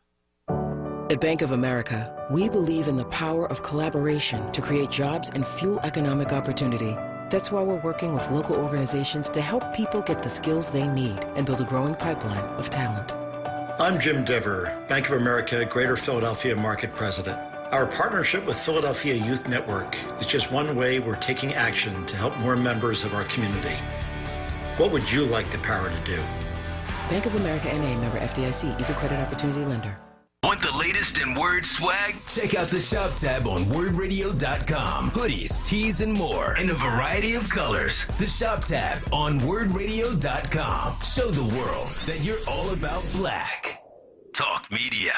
Situated in the gorgeous hills of western Massachusetts, Miss Halls is a boarding school for today, where girls in grades 9 through 12 live alongside a diverse community of new friends from around the world, where learning is immersive and students are supported by friends and mentors 24/7, where they hold all the leadership positions, where they develop autonomy and determine their own path. Your daughter will never feel more supported or more energized than she will at Miss Halls. As soon as I walked in the door, it was just this instant. I just felt like home. Learn how affordable Miss Halls is at misshalls.org/WURD.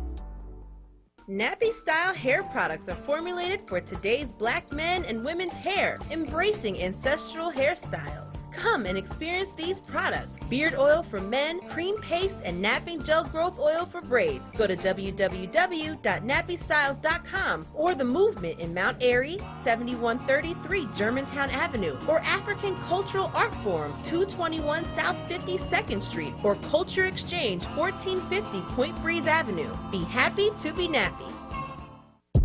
WURD Radio, in partnership with the Colorectal Cancer Alliance, Independence Blue Cross Foundation, Penn Medicine, and LabCorp, have teamed up to launch Go to Know, a new public health campaign to reduce colorectal cancer in the black community. Join Nick Taliaferro on Tuesday, March 30th at 5 p.m. for a special conversation with doctors and a colorectal cancer survivor discussing the latest information on how to prevent, treat, and diagnose colorectal cancer. Most importantly, you'll learn how to make sure you and your family members can stay well and live a long and healthy life. Throughout this program, you can request a free, easy, at-home colorectal cancer screening test called a FIT kit that is designed to provide early detection of colorectal cancer, so you'll want to go to know. Join us for the kickoff of Go to Know, Tuesday, March 30th at 5 p.m. on Evening Words with Nick Taliaferro, exclusively on WURD Radio, 96.1 FM and 900 AM WURD.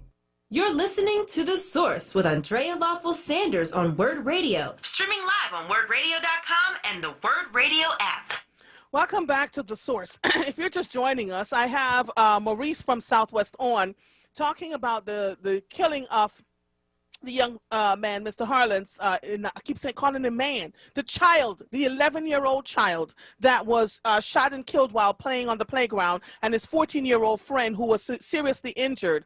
And so Maurice and I are talking about the fact that, first of all, he gave us a phone number, 215-686-8477, where you can call that number and give any information that you need to, and you don't have to worry about anything. And we just need to get folks more engaged. And he's talking about a community patrol that he does in his community. But that's what I'm saying. In every little community that you live in, find the people who gives a good diggity darn, because I can't cuss because it's FCC regulations and rules, and these will go into the streets. Find the people that give a darn about the children beyond their own two eyeballs in front of them, and start figuring out how you're going to help the children in this community. How many more of our babies are going to die before we become outraged instead of just throwing up, prayers up? Don't tell me about a prayer. Give me a solution. Maurice, are you there? I am here, Mother. Oh, and I'm trying. I've been giving out these great solutions for a long time, but it's been just nobody's been listening. Right before the two children, let's get this right, black children were killed in the playgrounds, I had suggested that maybe we need to keep a police at these recreational centers, right. So where the good kids have to have somewhere to go. You don't want them on the corner. You don't want them in somebody's house. So you expect them to go to the rec center. We need to start the PAL program again. And guess what? They told me, I didn't know what I was talking about. They ain't got time to put police there. Now that they got 2 murders there, all of a sudden it's a great idea. I noticed and quite frankly, their programs, Citizens and Police Together, Police Athletic League, like you're talking about, the PAL program, and you're right, if they put some of these pieces in the place where they can, instead of talking about defunding the police, and you would take the police and put them in the communities to do the preventative stuff versus, you know, trying to run behind and clean up these murders that are happening. At some point, people are going to get so distraught that we're going to see a whole different thing happening in this city. Are we ready for this? I mean, these are babies that are dying. This is what I suggest, Mother. I got 2 guests for you. This is just my suggestion. This is your show. But one is to have the leader of the Guardian Civic League. We need to hear from black Rochelle Bilal. Is she still Rochelle Bilal? No, she's the sheriff now. Okay. You need to have her. She's the second guest. You need to have, from the black perspective, black law enforcement. See, I used to be a guard at Greater for Prison, and I'm giving you the perspective. If you have the presence in the neighborhood of police, people will most likely not try to shoot it up if they say they have too many police around there. Right. On top of that, Maurice, let me tell you this. On top of that, the gang members are saying this is not us. We had a code that we do not touch women and children. So what is going on? So we need even the gang members to come up and start talking about, what do you see? What are you seeing that makes no sense to you? And we need to start talking to some of these mothers, because let's just be really clear about this. These mothers and fathers who know your children have guns in the home and you don't do anything about it, who know your children are guilty of murdering people. Right? And you know, well, we can't talk about it. We can't, you know, that, and you wailing and carrying on in the street when your child gets killed after that child has 3, 4, 5 murders in their name. We have got to hold our children accountable. We must. We cannot continue to hide them in the house and say, well, that's the one I gave birth to. Mother, I want to give you a solution, and then I'm going to get off. And this is what you need to do. I've been talking about it. I've been talking to the young boys. I've been talking to the drug dealers. I've been talking to the murderers, okay? I know who they all are. And if you go hardcore on the drug traffic and tell them if there's another murder here in this neighborhood, you won't be able to sell sawdust. Yes. And guess what? They will police themselves. Yep. That's what you got to do, because there's too many people here to think the police can be everywhere. But if you put the word out that if we have a murder here, all the delis are closed at 8 o'clock, there's no foot traffic after 10, you better be coming from work and you better have proof. Believe me, people will police themselves. And guess what? If you come on my block with that nonsense, we shoot back. Well, Maurice. Thank you, Maurice. I'm just telling you how it is. Goodbye, Maurice. Thank you, my brother. It's always a pleasure. Bye-bye. Maurice is so crazy. Dwayne, thank you so much for holding on. How are you? How you doing? I'm hanging and banging, child. How are you? Yeah, it's rough. I was real hurt when I heard about that little child getting, yeah, it bothers me. I mean, how many of us going to have to go? Oh, I know. And then I get sick or tired of these people just getting on this air. Well, we'll pray, we'll do this. You know, I'm tired of hearing that same stuff. We got to get up and do something. It takes action. Not go somewhere in prayer. Because, you know, I look at this point, God ain't going to protect you. Yeah. You got to protect yourself. Yeah. And we got to stop sitting back waiting on God to do things. Because he said faith without work is dead. Or waiting on a check so you can say you started this program or that program. If you really have a heart for children, you don't sit around and wait for a check. If you really have a heart for children, you get out there and you say, what can we do to support these babies? Really? Since y'all don't care about the women and you don't care about the men and you don't care about what are we going to do to support these babies? Don't sit around writing a proposal to get coins to do something that you could have been doing anyway out of the goodness of your heart. Come on, man.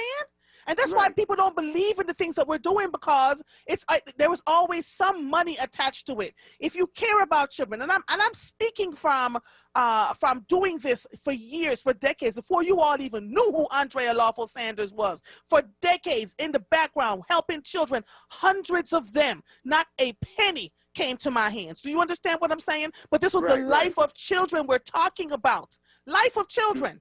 But all of a sudden, it's become sexy to make a bunch of money to do what is right on behalf of your children. Do you not know that when we continue to take out the lives of people who should have been having children and carrying on for generations, that somehow impacts us along the line? Do we not understand that? Yes. It just it makes me nuts. Makes me nuts. Yeah. Makes me nuts. Because I'm just sick and tired of hearing it. Hearing about the murders, period. I mean, we got to do something about it. And then I came up with an idea. What we could do is have more police out in the street on the hot spot. Mm-hmm. Right. Yes. That'd be a good idea. And the cops would know where all the hot spots are, correct? Yeah, they know it. Yeah. That would solve a lot of these murders. It may not solve it all, but it would solve a lot of it. Mm-hmm. But on top of but hear me, Dwayne. On top of having the cops in the hot spots, we need to open up our mouths too. We need to, as Michael says, we need to have a snitch policy. I'm snitching policy. We need to talk about what's happening. There are too many ways. I've had the district attorney's office on here talking about how you can give information without people knowing that it's you. Don't have the cops show up at folks' house to give testimony. Figure out a way. Do it over Zoom. I mean, it's COVID now. You don't have to do all of this stuff where the cops' cars are showing up at people's houses if they're afraid to tell. You know, do it over a Zoom. Have a phone conversation and then close your mouth. Stop telling everybody that you talked to the popo today. Stop it. Call the cops if you know something is happening in your community. Call the cops. This last week I interviewed a family where they said somebody created a fake Instagram account to tell them exactly who killed their 15-year-old son, right? They turned it over to police detectives. That kind of stuff is what I'm talking about. Come on, man. We've got to do something other than saying I'm praying or I got a program coming down the pipe, but I just need some money to do what I need to do. Yeah. That makes sense to me. Yeah, because they do the same thing all the time. When we go somewhere and pray, we'll quote scriptures. I'm tired of that stuff now. All I want to do now is see action. I don't want to hear all that stuff no more. Yeah, agreed. All right. I don't want to hold you. Thank you. Thank you. All right. Bye-bye. So I have someone who was listening to my show, Larry Jones, who says, I'm listening to your show at work. A few questions. Why are these things happening? Can the Philadelphia Police Department and the city provide data on causes so that various community organizations can collaborate on addressing possible root causes? Questions like percentage of shootings of murders that involve drugs, percentage that involved a conflict, percent where social media led to or was involved in conflict, percentage that involved those with mental health issues, very good, Larry, percentage committed by individuals previously arrested or incarcerated for violent crimes, and whether any anger violence interventions were the percentage that were committed by people in commission of another crime. Did the shooter know the victim? With this information, groups can be more reflective in seeking solutions and working together. That was from Larry Jones. Thank you so much, sir. This was great. I need to copy and paste this and send it over to the police department, because that's right. We need this kind of data so we know exactly where the hot spots are in people's lives. Is it drug dealing? Is it conflict? Is it social media? What's causing these things to happen? All right, George, are you there? Yes, I am. All right, now, George, listen. Yes, don't call nobody no names now, George. Can we have a conversation without calling people bad names? I never call them names. You ever heard me call anybody out of their name? Everything I say about them is them. But you call them lap dogs and stuff, George. Don't know lap dogs. No. You mixing me up with somebody else. I don't call them lap dogs. I call them death hustlers. Yes, those things, George. Extortionists. Yes, I call them death hustlers, extortionists. But you ever hear any of them call up here and dispute it? No. What's up, You sir? ever hear him tell you privately that I'm wrong? No. They know exactly what they are and who they are. What's up, sir? Andrea, what I had called you for is, you know, on the whole thing with that COVID thing, what you were dealing with the sanitation workers. You know, it's a thing where so they supposed to have rubber aprons. You know those rubber aprons. They're supposed to have boots and they're supposed to have gloves. Don't you know they got a warehouse full of that stuff and never issued it to those guys? Wow. The trucks are supposed to be disinfected, never disinfected. They're the only ones that they just treat like what they pick up, trash. So, and I got to tell you, there is some truth to what you're saying, because when I see the sanitation workers come by our home, I offer them PPE and they're so happy to get the gear. You know, but we can't, you know, so why is according to you, there is a warehouse full of the stuff there. So why is the stuff not getting to them? Well, you got to get somebody from the street department to answer that. And it ain't Carlton Williams' fault. I mean, the one is the commissioner. He does a great job. A lot of stuff going that he is way above his pay grade and he don't know about. Okay. You know, but the thing is, they're supposed to have it. But, you know, they lost over 400 sanitation workers. So basically, they got a bunch of new kids who don't have the full benefits of anything. Why don't you get the person that's head of the street department, right? I mean, the head of the union of the sanitation workers. Will they come on and talk to me, though? I mean, we've been asking you to reach out to them ever since this thing been going on. Now they got new leadership there. No, not there. But you can call them because Pete Matthews is not there, which you could have got Pete. So you just call them and ask them to come on and ask them why do they treat the sanitation workers like they treat what they pick up. Well, I wouldn't talk to them like that, but I need, do you know who the head of the union for the street department is? I'll find out. I'll send it to Brianna. Yeah, I mean, but they'll come on because they're listening and their boss is listening, so their boss know where the next step goes. You know, I give everybody a pre-warning, a nice warning, that you be as nice as possible, come on, or bear the consequences what comes with it. And it's usually not too nice. Also, what you want to do is that, and you kept saying that you was trying to get a hold of the prison commissioner. Yes.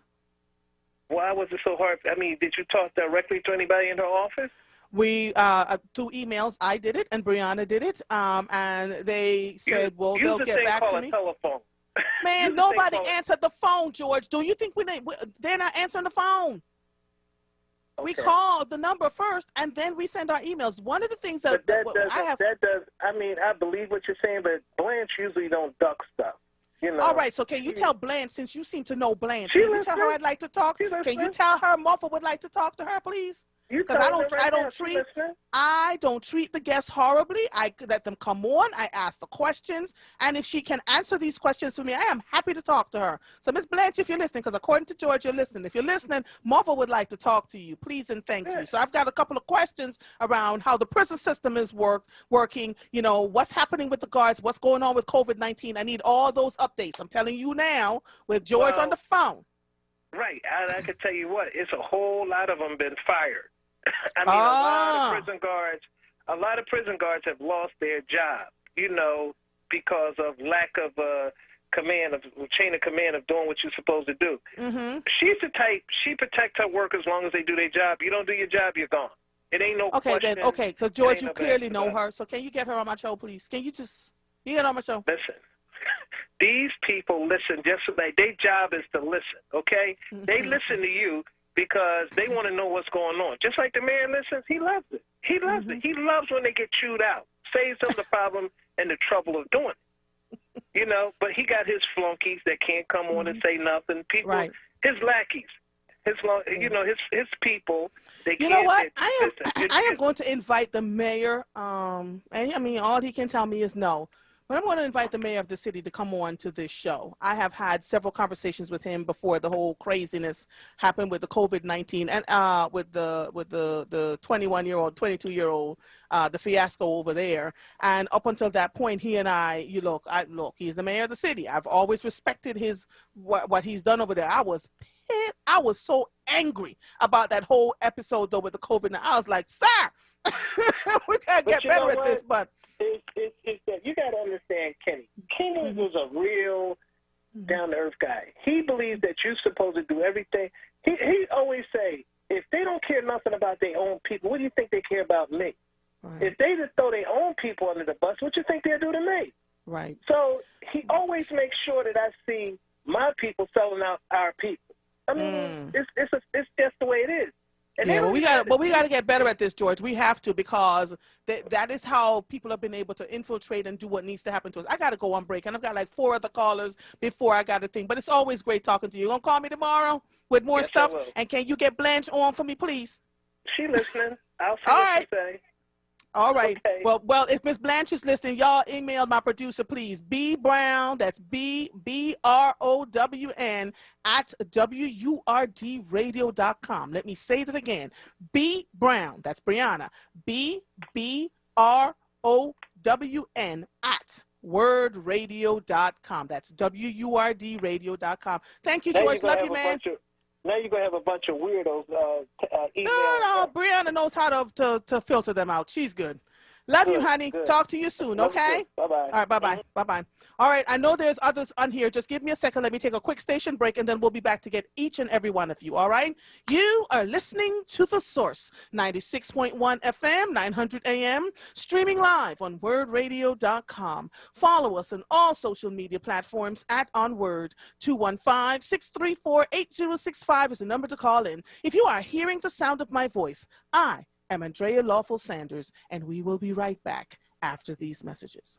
WURD Radio Digital Tip of the Month with Stephanie Humphrey. Brought to you by Comcast. I'm your Tech Life expert, Stephanie Humphrey. With over 750 million users, LinkedIn is the world's largest professional social network. Whether you're looking for a job, trying to find paying customers for your business, or just looking to expand your network, LinkedIn is the place to do it. Here are a few tips to make the most of the platform. It might sound simple, but make sure your profile has a picture. You'll get 20 times more engagement than if you leave it out. Try to include keywords relevant to your industry in your profile info, and make sure you customize your connection requests before you send them. Get more career tips right here on WURD, and stay connected with us at WURDradio.com. The WURD Digital Tip of the Month was brought to you by Comcast.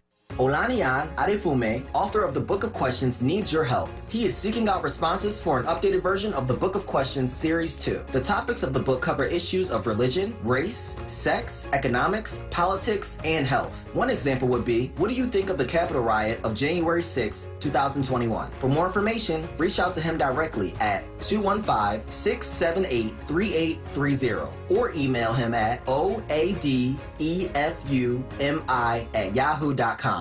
The Germantown Friends School mission begins with a commitment to community and to the belief that academic achievement is in itself not enough. Inspired by Quaker values, GFS encourages students in preschool through grade 12 to see the world as theirs to experience, to understand, to create, and to change. Learn more about the GFS academic, arts, and athletics programs at their upcoming virtual open house, Friday, April 16th, 9 a.m. Register now at germantownfriends.org/admissions.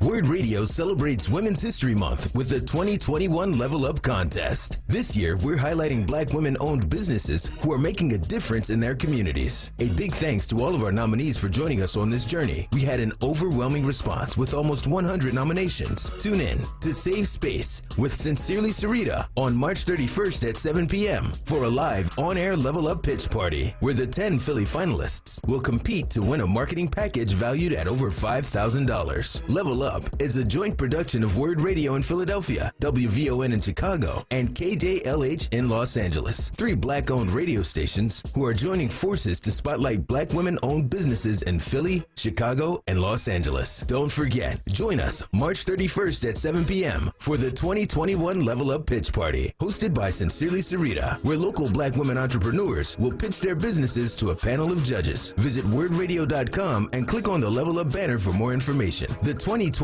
Level Up Contest is sponsored by Comcast, Bank of America, Pico, Keystone First, and Thomas Jefferson University and Jefferson Health. You're listening to The Source with Andrea Lawful Sanders on WURD Radio. Streaming live on WURDradio.com and the WURD Radio app. Welcome back to The Source. I am having a good time talking to the WURD listeners. So now we have Wick from Center City. Good afternoon, and thank you for holding. Good afternoon, Andrea. How are you? I'm good. What can I do for you? Well, I'll tell you something. I really enjoy your spirit. I have had the opportunity to have some very close friends and allies in Jamaica. Yeah. Jamaica is having some very rough times right now. Yes, sir. The tourist industry is totally just shot, the resort industry. They're having troubles with vaccines, and I'm quite sure you're more in touch with it on a personal level than I am because of your family members. We are under some very serious crisis throughout this country, throughout the world, matter of fact. Yes, sir. Something that's a little more personal hits home right here in Philadelphia. We are about to embark on a new way of doing sheriff sales, and that's electronically. And I'm going to tell you something. If you want to talk about throwing poor people to the wolves, you watch how many folks that'll become homeless when this sheriff sale process starts this April electronically. Wow. You can imagine folks that don't have the wherewithal and access to electronic platforms to even think about being competitive or protecting their assets or their interests. Right. And we have a sheriff, and I'm not going to hesitate in saying it. Rochelle Bilal ran on the platform of I am going to reform the way the sheriff office operates towards her people. Period. These law firms, these banks, not so much the bank, because the bank ain't in the business of owning property. It's the lawyers. The lawyers that work for the sheriff, for the bank. It's the speculators. Right. And you watch. And I wish you would take a minute, if in your busy schedule, to drill down a little bit on it. I am. People are going to be devastated. And I don't know why no one is angry about it. Right, right. All right, And, so I what do the heck? believe that my producer has reached out to the sheriff's office for an interview. If this is not the first time, let me. I mean, they're advertising it on WURD that this is about to be the new way of doing business. So what does that mean? Because they're advertising on a black radio station, it's okay? It's not okay. These people are wolves in sheep clothing. Yeah. They will take your iTunes for a house. Wow. So wow. Thank you guess so what? much. I don't care what anybody thinks about it. It's wrong. Okay. Okay, I agree. I just reached out to Brianna to find out if she heard from anybody from the sheriff's office yet, because this is not the first time, and I've not yet interviewed Rochelle Bilal, Sheriff Rochelle Bilal, since she's been in office, and she's going into her second or third year at this point. I don't even know, because the days are blurring together. But thank you for calling in, Mr. Wick. I'm going to look into this for you and see if we can get an interview, okay? You have a great day. You too, sir. All right, bye-bye. Sunshine. Yes, sir. All right, bye-bye. All right, let me see. Who do I have next? Lord, have mercy on my soul. Michael, is my volume still low? Just double check for me. All right, Jacob, how are you? Peace be unto you, sister. Peace be unto you, sir. How are you? Oh, I'm doing fine. You know, Andrea, I heard one of the callers who was talking about. Let me ask you a question. You see anything wrong with prayer? No. Okay, because he talked about, some people call and they act like black people can only do one thing at a time. I pray 5 times a day, right? And I'm a member of Man Up, Solomon Jones group, right? I mentor a young boy. There, I'm a member of the Germantown Black Male Community Association, right? That helps young black men, right? Now, what's wrong with prayer? If the Creator, in every religion that I know, it says to pray.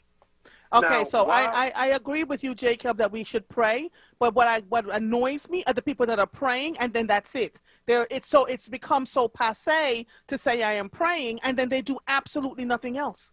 That is untenable for me. But see, again, if the Creator and in the Torah, the Bible, and the Quran, God tells us to pray. So if they ain't doing nothing but praying, they're still doing their part what the Creator asked them to do. So I ain't mad. Point well taken. Point well taken. All right, go ahead. My thing is, some of these people call, and they ain't going to bust a grape. If it wasn't for WURD, nobody wouldn't even know who they were, right? But all they do is call and say what they don't like about what somebody else said. Get out in the world and show people what you're doing. You know what I mean? Don't tell people what they should be doing. You get out and you do. Are you doing anything in your neighborhood, brother, that don't want people to pray? That's telling. And when I talk to people who believe in a higher power. I'm not talking to atheists and agnostic people. I respect them. They have their right to believe what they want. But how dare you come on and say that it's like it's a bad thing to pray? I mean, come on, man. We got to wake up and do better. We've been praying for 400 years. Our ancestors prayed to the Creator, right?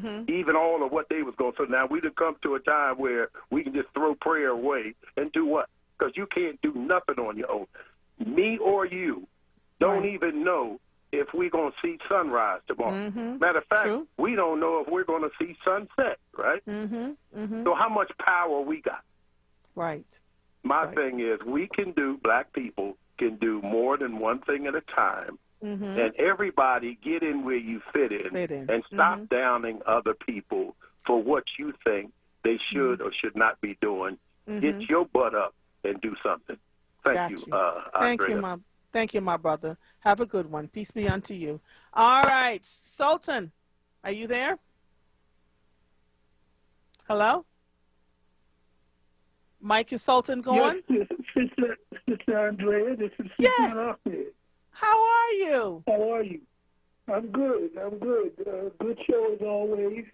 Thank you. I'm following up with you after a month of sending you a document about an idea that could really create a qualitative difference in our city, from the issue of employment to education to Sultan, where did you send it? Sultan, where did you send it? I sent it to you, to your website.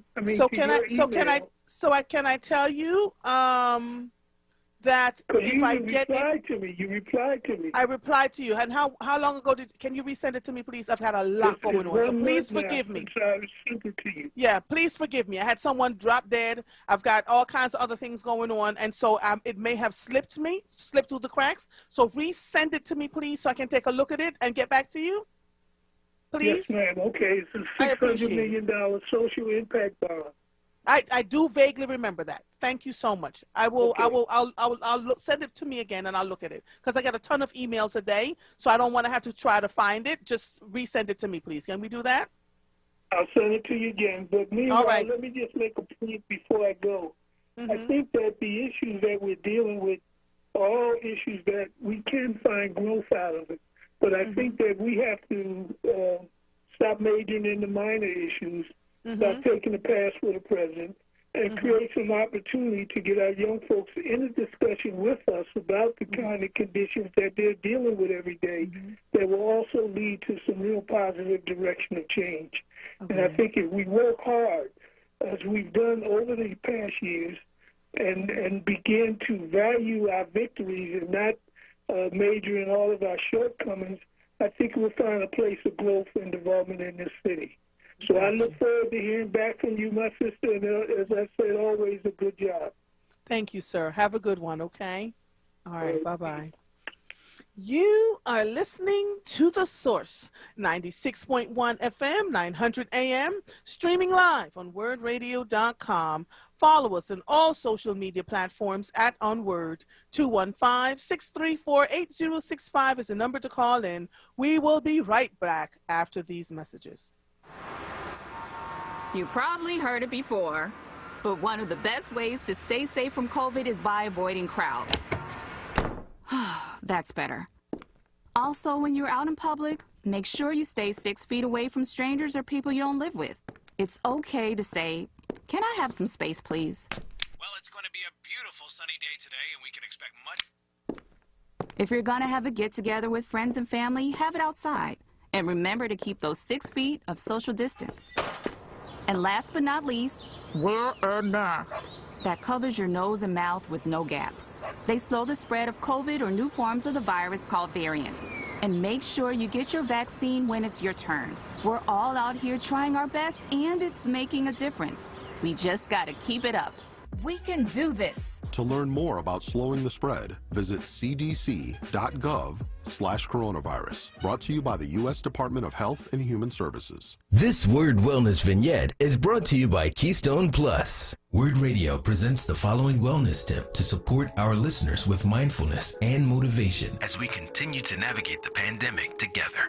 Hi, this is Halana, your resident health and wellness coach with tips to help you stay well. Have you ever heard someone say, "You're way too serious," and you thought, they couldn't be talking about me? Well, let's face it, sometimes the hardships of life get our faces and our moods all tied in a bunch. Sometimes we forget to smile and enjoy life's simple things. Lightening your life with laughter can look like this. Number 1, watch a funny movie by yourself or with family.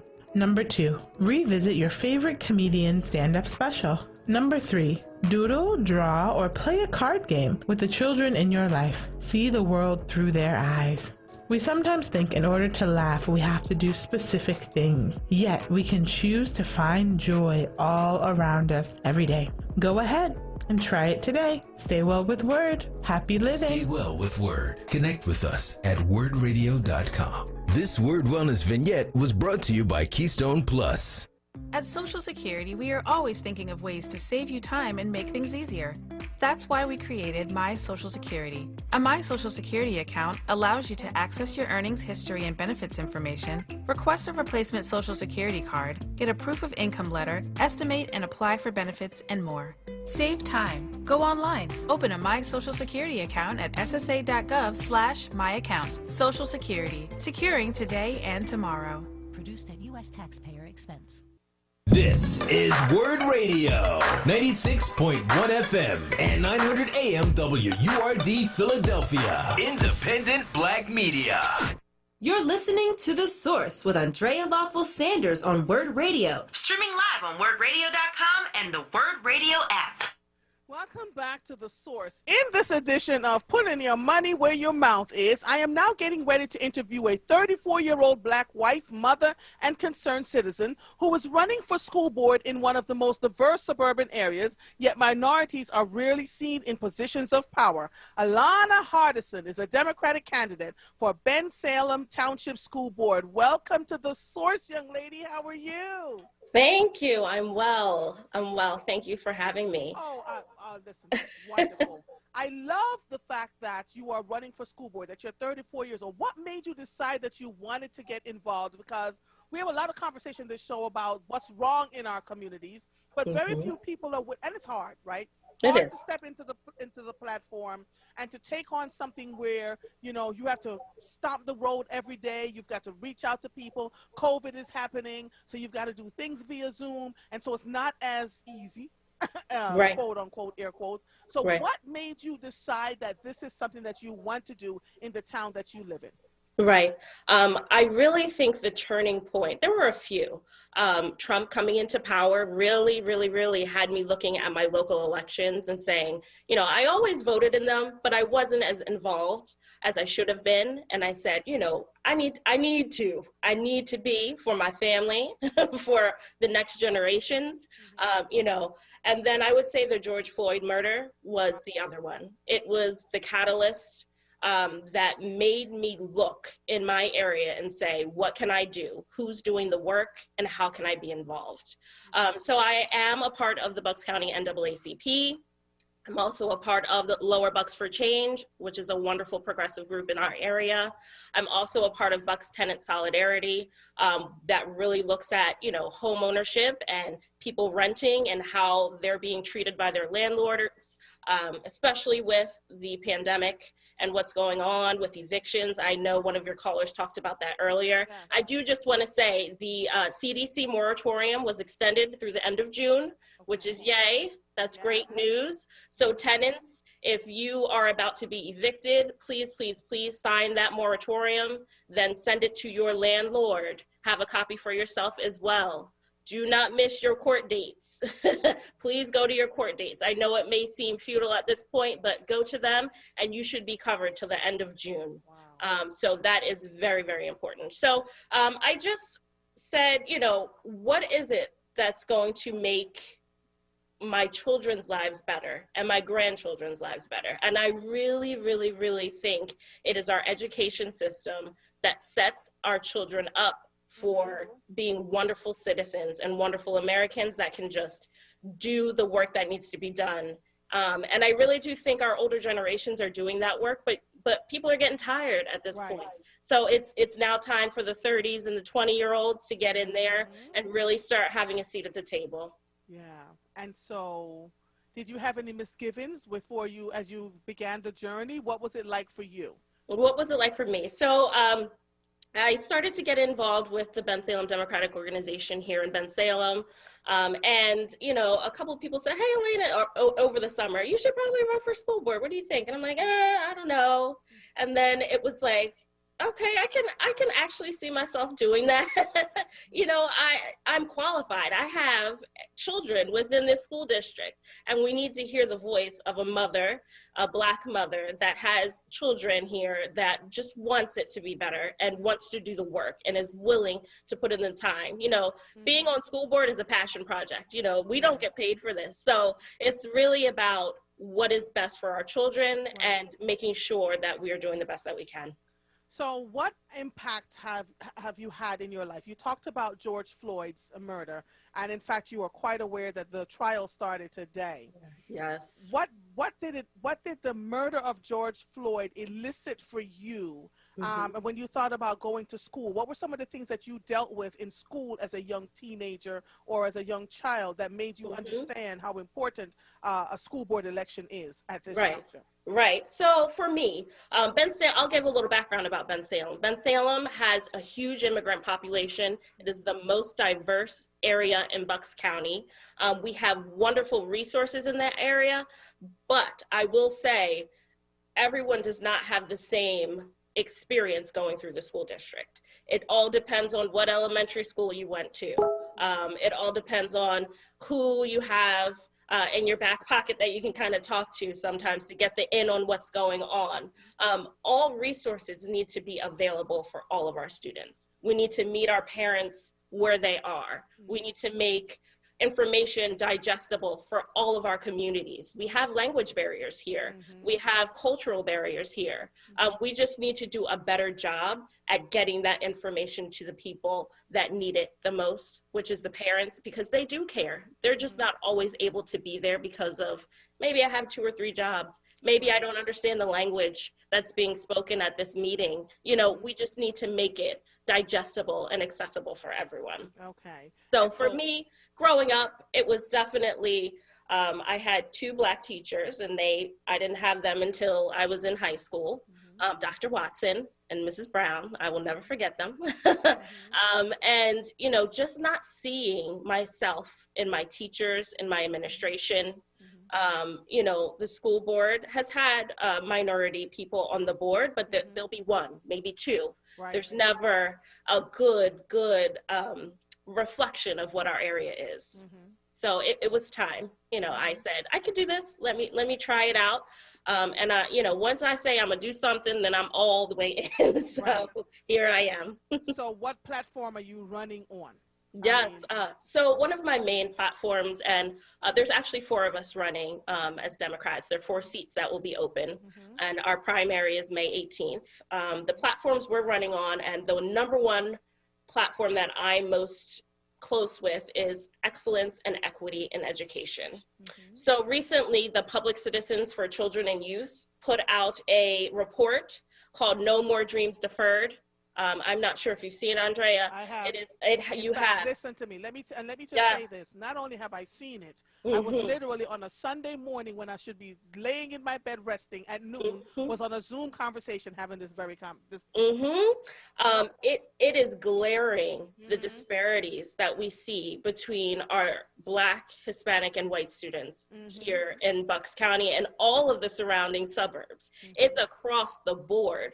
The equity educational gap is glaring. We must do things to help fill that gap in and bring that to a smaller percentage. It's out there. Please, if you are interested, look that up.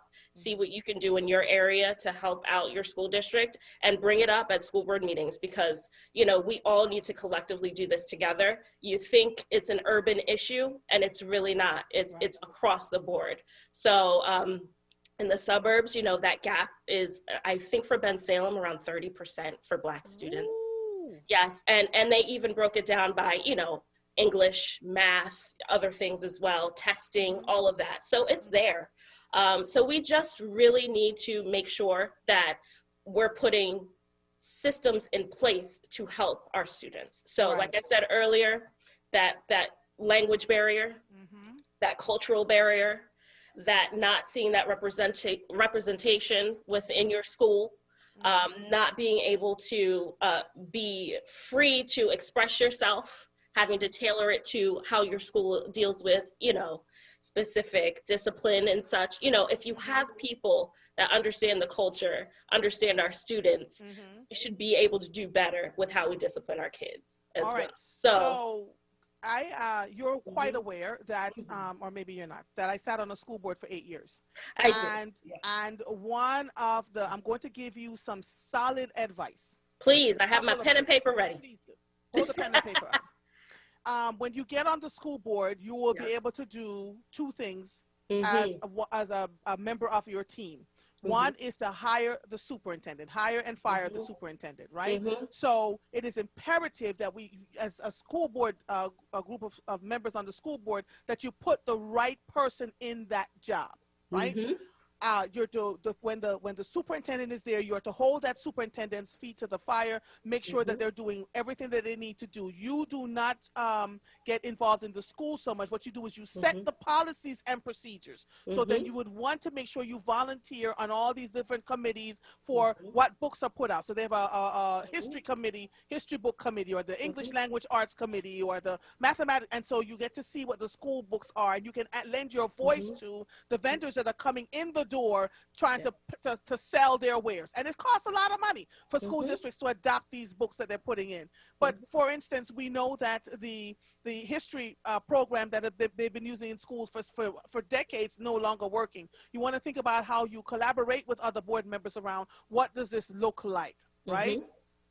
When you get on the board, because I'm going to speak as if you have won your school board seat. When you get on the board, then you then want to figure out how you collaborate, because there are going to be folks on the board that are not going to like that you're there. So let's just get it out now. Just shake it off, right? Not gonna like that you're there. And B, will try to figure out ways to circumvent you. So while they may tell you certain things and they may not tell you certain things. When you get your school board packet, read every morsel of it. And if you have any questions, even if they look at you side-eye, ask your questions, right? You're always gonna be respectful and ask your questions. And the other thing I'm going to tell you is this: create allyship with the teachers and with the students and with the families, because they're the ones that are always going to come and tell you they know where all the bones are hidden. Oh, and the secretaries and the sanitation folks, oh, hunty, I got more calls in a little bit.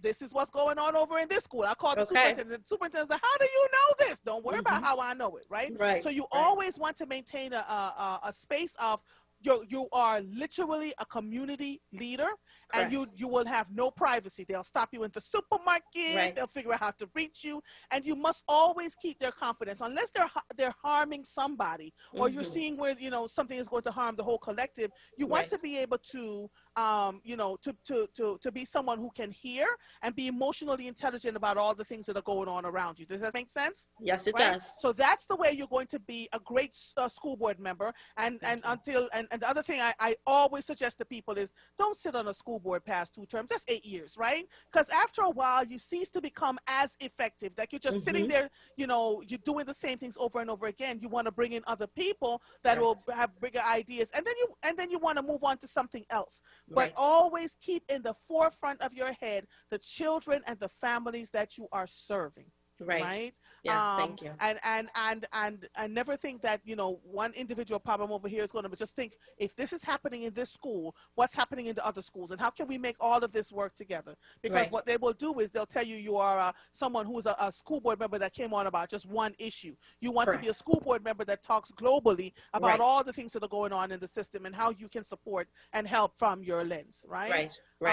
You do know how to make sure you have other people who have either been on school boards before, not necessarily in your school district, right? But people who have been on other school boards before that can mentor you through this process as you're running, as you get on the board, as you sit on the board, and as you run into issues. Because if I tell you how many times I've had phone calls from sitting board members who's like, Andrea, I am about to lose my mind. These people. Yes, I've been doing that. I've been reaching out. I have a few friends that are teachers. I have, you know, administration that I've reached out to that is retired. So I'm on board with that one. I'm getting there. Yes. So how can they reach you? Yes. So I actually have a Facebook page called Elena Hardison for Bensalem School Board. My email is hardisonforbensalem@gmail.com. That is HARDISON, the number 4, Bensalem, BENSALEM @gmail.com. I'm glad you said the number 4 because you know I wrote FOR. FOR.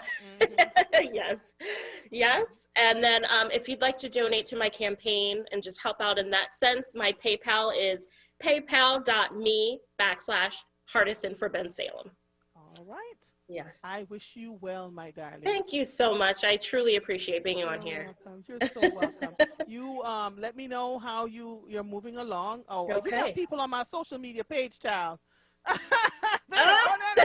Check out her bio. Then I don't have to do none of this stuff. Juanita and Teresa, well, go ahead, darlings. And make sure you have a good campaign team, which you clearly do, right? Oh, thank you. And make sure you filed your stuff on time. Yes. There you go. Then all that paperwork stuff is all in. We're good. That's what I'm talking about. Because thank you so much. They scrutinize every little thing that you say and do, so you want to make sure that it's all together there. Yes. Okay. The last thing I'm going to tell you is stay prayerful. You're not always going to have all the answers, but when you do, make sure you find people that can answer the questions for you. Of course. If nothing else, then to listen, to be an ear, and everything is not for everybody. Right. Okay. So true. Thank you so much. Oh, you're so welcome, my darling. You have a good one. Okay. Yes, you too. Bye, everyone. Thank you. Bye-bye. Bye-bye. Yes. So that was Elena Hardison, who was running for school board in Bensalem school districts. And so I can't even, I'm so excited to talk to people who are stepping up to do what needs to be done, right?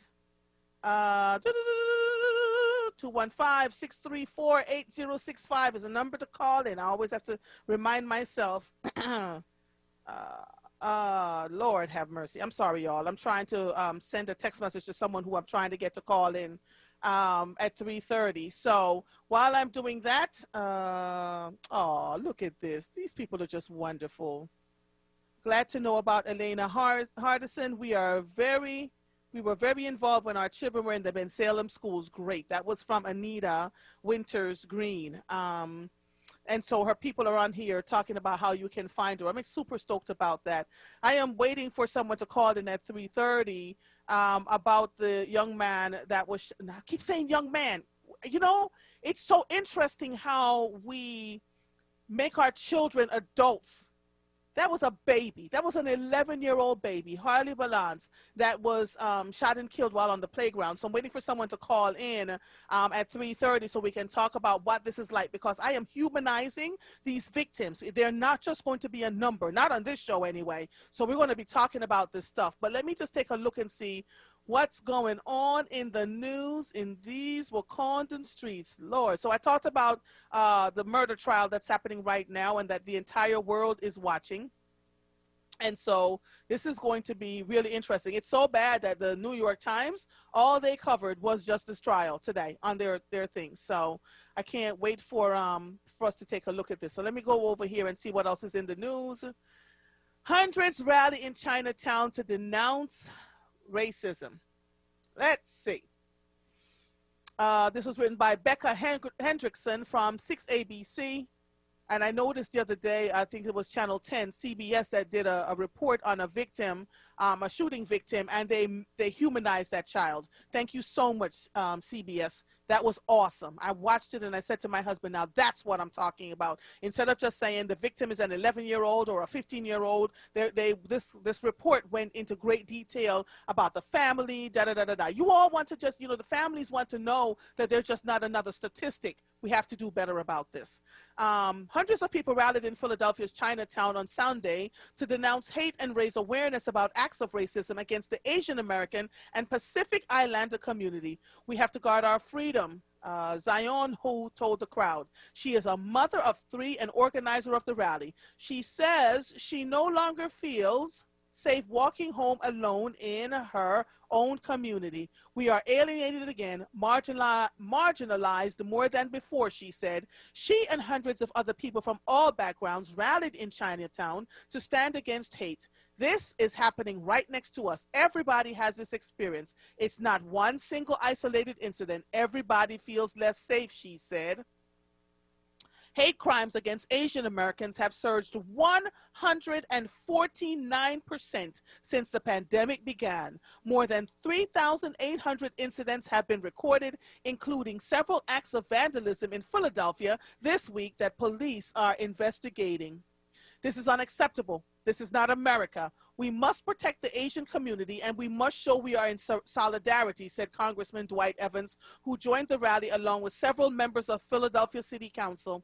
United, we can show that the city really cares and we'll be out here to protect people. We want people to feel safe, said Councilmember Mark Square. The community, which marched from Chinatown to Independence Hall, good. Thank you, Michael. And then City Hall. Hope the rally sent a message of unity. We want people to know we are hardworking people. We are part of your community, and we are here to be part of the community, said Angela Wu. Activists were asked to keep COVID precautions in mind with mandatory masks and social distancing.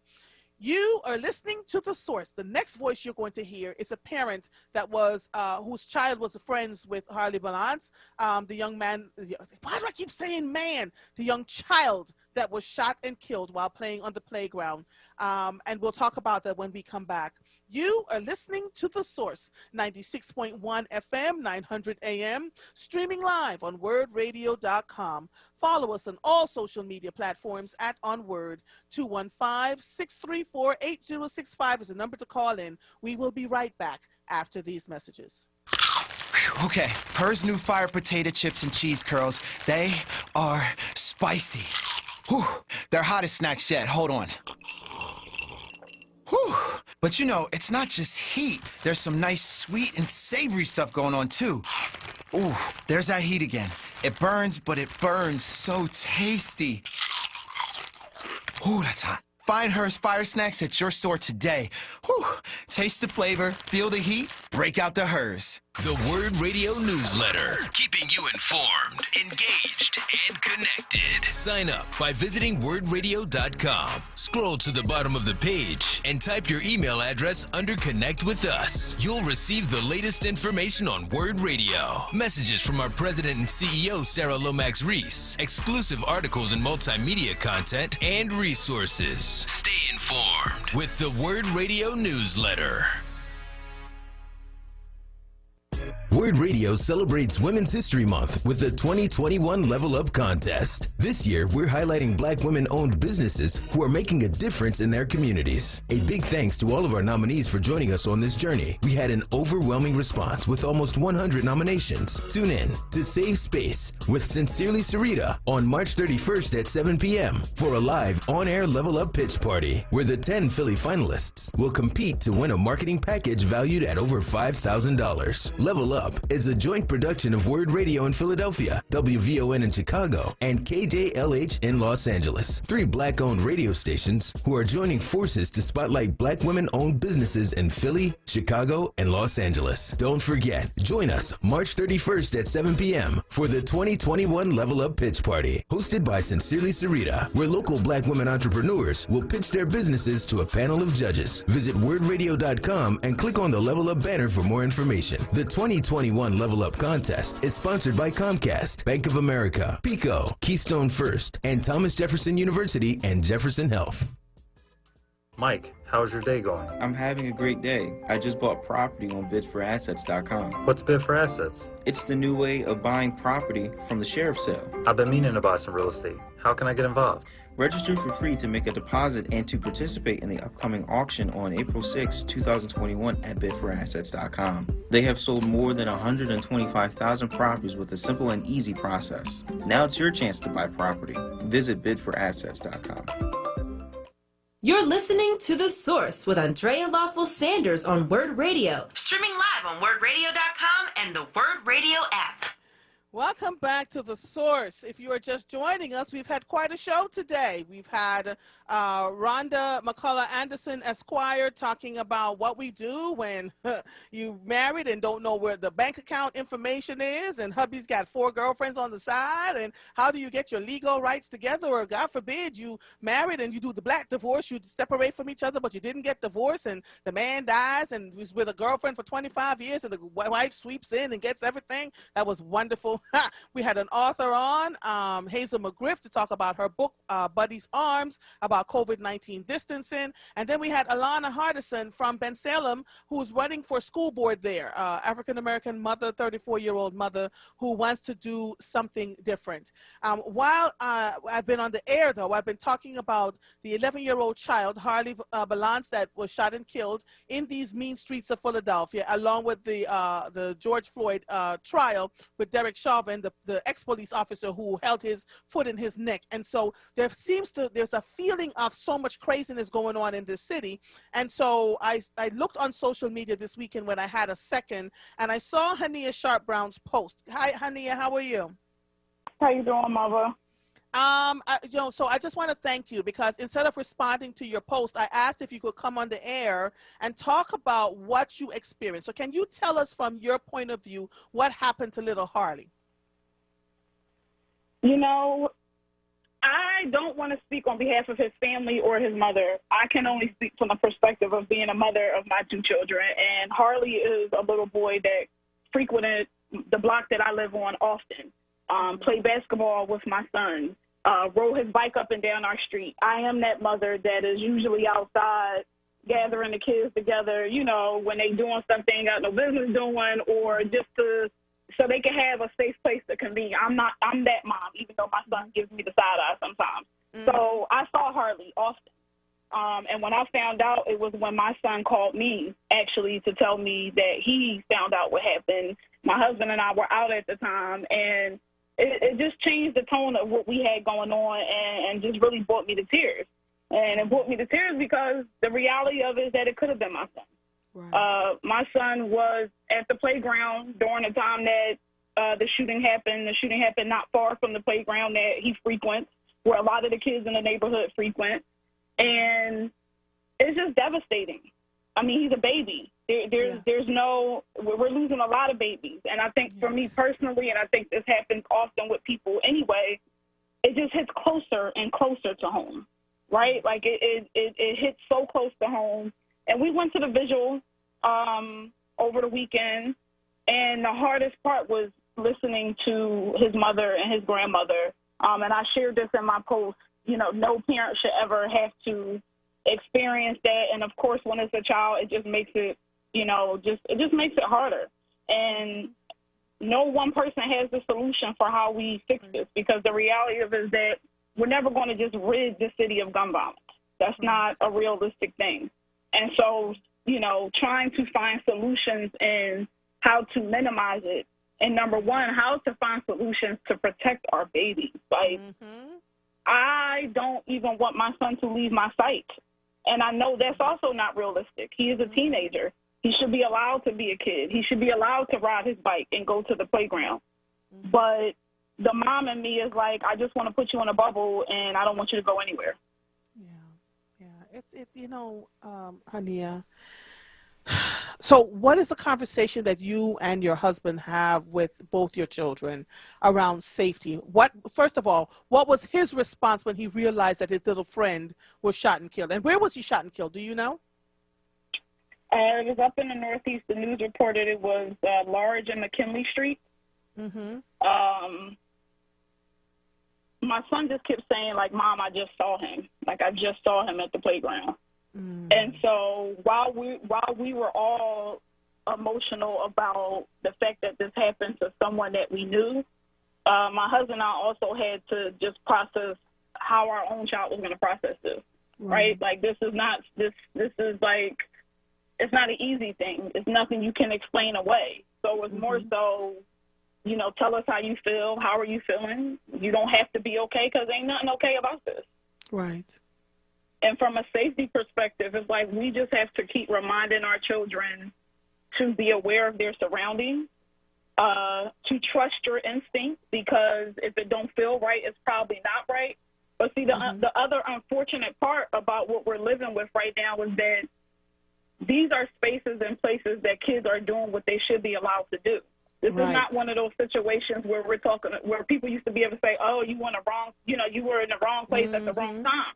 No. Our children are in the right place at the right time, doing what children should be allowed to do, and that is not even safe anymore. Right. And so the only thing that we can do is, you know, encourage our children and enforce them to be aware of their surroundings, be aware of the company that you keep. Right. But it's only so much you can do, because, again, our kids are in places where they're being kids. I mean, Harley was riding his bike. He was riding his bike. Yeah. So tough. It's a lot. It's a lot psychologically. It's a lot on your emotions as family, as parents. And then there's this feeling of, what do we do now? And I got to tell you, there are folks who are like, well, we're going to move and go somewhere else. We're being picked off wherever we go, right? What do you think is going on in your estimation, in the community, that we're having these kinds of shootings? Do you think it's us? Do you think it's social media beasts? What are you hearing on the ground where you live? I think it's a combination of people who are we're living in desperate times. You know, we can't sit up here and ignore the fact that the pandemic has had on every aspect of our lives. We would be foolish to think that it doesn't. We are living with people who were already maybe felt like they were at their wit's end or at the very bottom. And so you add that combination to trauma, you add that combination to the pandemic, there's a lot of desperation. And I'm not saying that some behavior is right, but what I am saying is that I understand it. Gotcha. I understand it. And there are things, children are just not off limits anymore. And I always go back to, you know, when my parents grew up, when we talk about old heads, you know what I mean? I go back to that era, because there was a hierarchy of power. There was a respect when you talk about the old heads and the young bucks, and you know what people said in the community. There were things that were off limits, and women and children were at the top of that list. Yes. So even when we go down to what the street code is, that doesn't even exist anymore.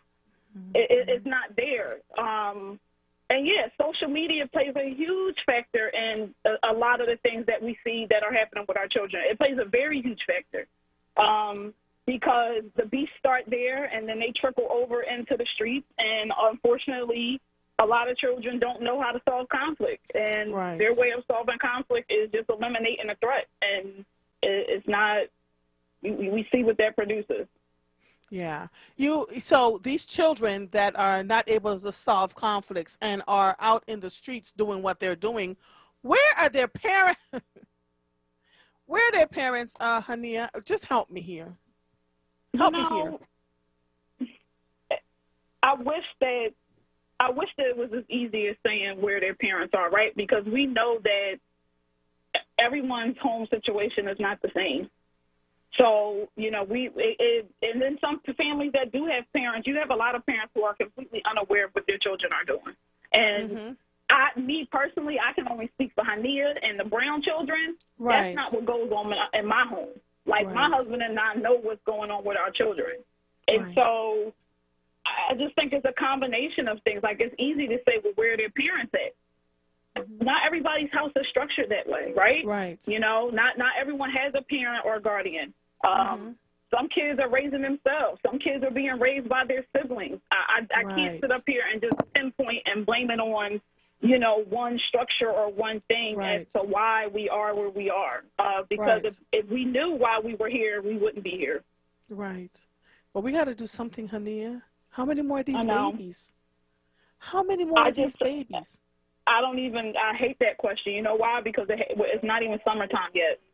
I know. I know. And that's the part that, so one of the things that we did when my children were little was we knew the children whose parents or mother was working 3 or 4 jobs, and they were pretty much by themselves. And they would come, some of them would come to our home, you know, to come and hang out with the children. And we'd put these, you know, things in place. And then sometimes there were some children young people who were so far gone, there was like this deadness behind their eyes because they've been so traumatized by whatever was going on in their family. They didn't care about anybody or themselves. And I don't even know if this is going to help in any way, but what can we do to stave some of this bleeding before they get to the place where they become cold and calculating and settling beefs in the street? Because it doesn't just end there, right? If you kill somebody, it's going to be a murder for murder, and just on and on and on. So we have to figure out, how do we... Let me tell you this, Hania.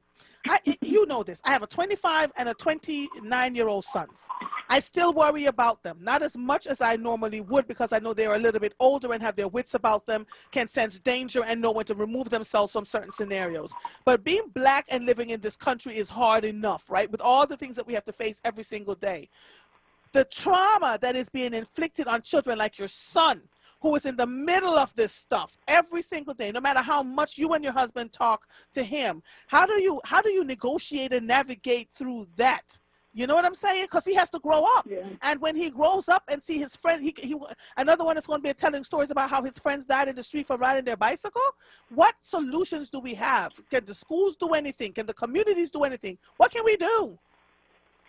I will say that I know I've been a part of conversations. I am not at the forefront of these conversations when we talk about, you know, some of our city officials who I know are working towards solutions, a lot of community groups who are on the ground doing this work.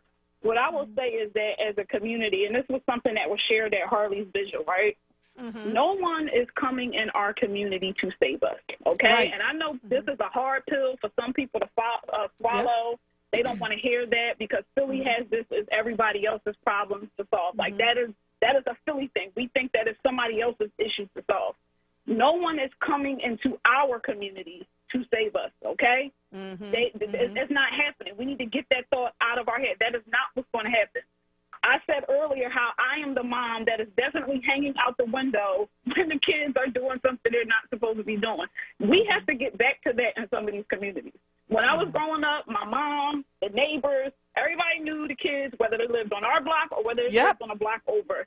And when somebody was doing something they had no business doing, best believe that my parents knew about it. And so that's the same approach that I take. You know, I've seen sometimes the kids are going to be kids. Sometimes kids are disrespectful. I get it. But when they are children. And so I am the mom that will pull them to the side. There is a respect level because I'm going to check you.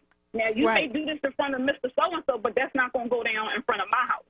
Right. And a lot of that is missing. But there are factors as to why that's missing. Like, people, when we look at it from a citywide perspective, you got to look at all of the things that impact how and why we are here. And it's not one thing. Right. It's not. And we can't be in this fight over whose solution is the best solution. Right. Who's been doing the work the longest. Yes. And we collectively, like when we really talk about collectively, if we kept that same energy and we did this collectively, I absolutely believe that there could be some tangible solutions. I believe it wholeheartedly. I just can't sit up here and say that there is one solution, because there's not. You know, I'm looking at some of the comments, like, I know there's an expectation that, you know, well, the city officials should be doing this and the mayor should be doing that. All of those things, too, are true. But this is our community. This is where we live at. This is where we're trying to raise our kids at. And so we can't sit up here and keep waiting for somebody else to come in here and show us or tell us what we're going to do. What are we going to do? Because it's our children that's dying. Yes, agreed. It's so funny.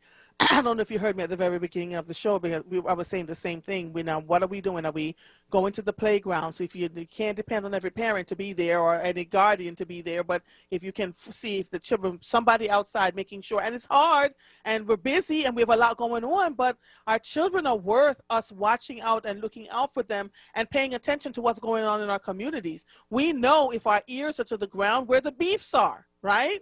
And as a beef is rising up, and especially if we're on social media and know how to follow these young people quietly, somebody tells us, you know, so-and-so is getting ready to do such and such, then you start reaching out to folks and say, look, how can we solve this without it becoming detrimental to our children? We're losing on so many levels, Hania. The trauma is unimaginable on so many levels. Heavy. It is. It's very heavy. And every week, and this is why I keep saying, we're not just going to say another person has died. We're humanizing these people. What was Harley like? What was he like? Well, I can tell you, every time I saw him, he always had a Kool-Aid smile on his face. Always. Kool-Aid smile. You know, if you saw pictures of him on social media, he was a little guy. And my son always said, you know, he was like everybody's young boy. Like, that's how everybody saw Harley, because he was 11. He was younger than a lot of the kids that he hung around. But he was always smiling, always happy. You know, like I said in my post, I hugged his mother. And it was just a horrible feeling, you know, because as a mother, part of me wished that I could take that pain away from her. And I knew it was nothing I could do about it. Absolutely nothing. But to celebrate. And the gentleman that was there that spoke, the gentleman from No Gun Zone, he spoke and he said, you know, we don't want to celebrate Harley's life because it was cut short. He was a baby. He was 11. This is not something that we should be standing up here having to celebrate, you know. But what I know about the little kids that he hung around, when I would see him, everyone always said how he was just a nice kid, you know, all of his friends. And how he was everybody's just little young guy. You know, everybody, the young guy in their crew, they always want to hang out with the older kids. That's who Harley was for my son. Wow. Well, give your son a hug for me, please. And, you know, we will, all of us, it's going to take a village to wrap our arms around him in any way that we can.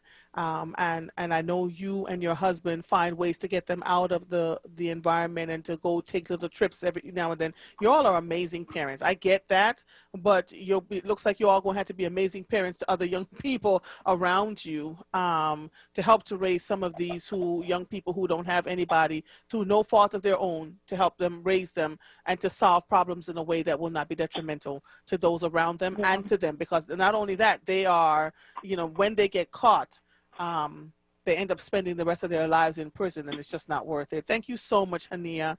I'm sending all my love and hugs to you. And any way that I can help, please let me know. And I'll jump in to do what needs to be done. All right, my sister.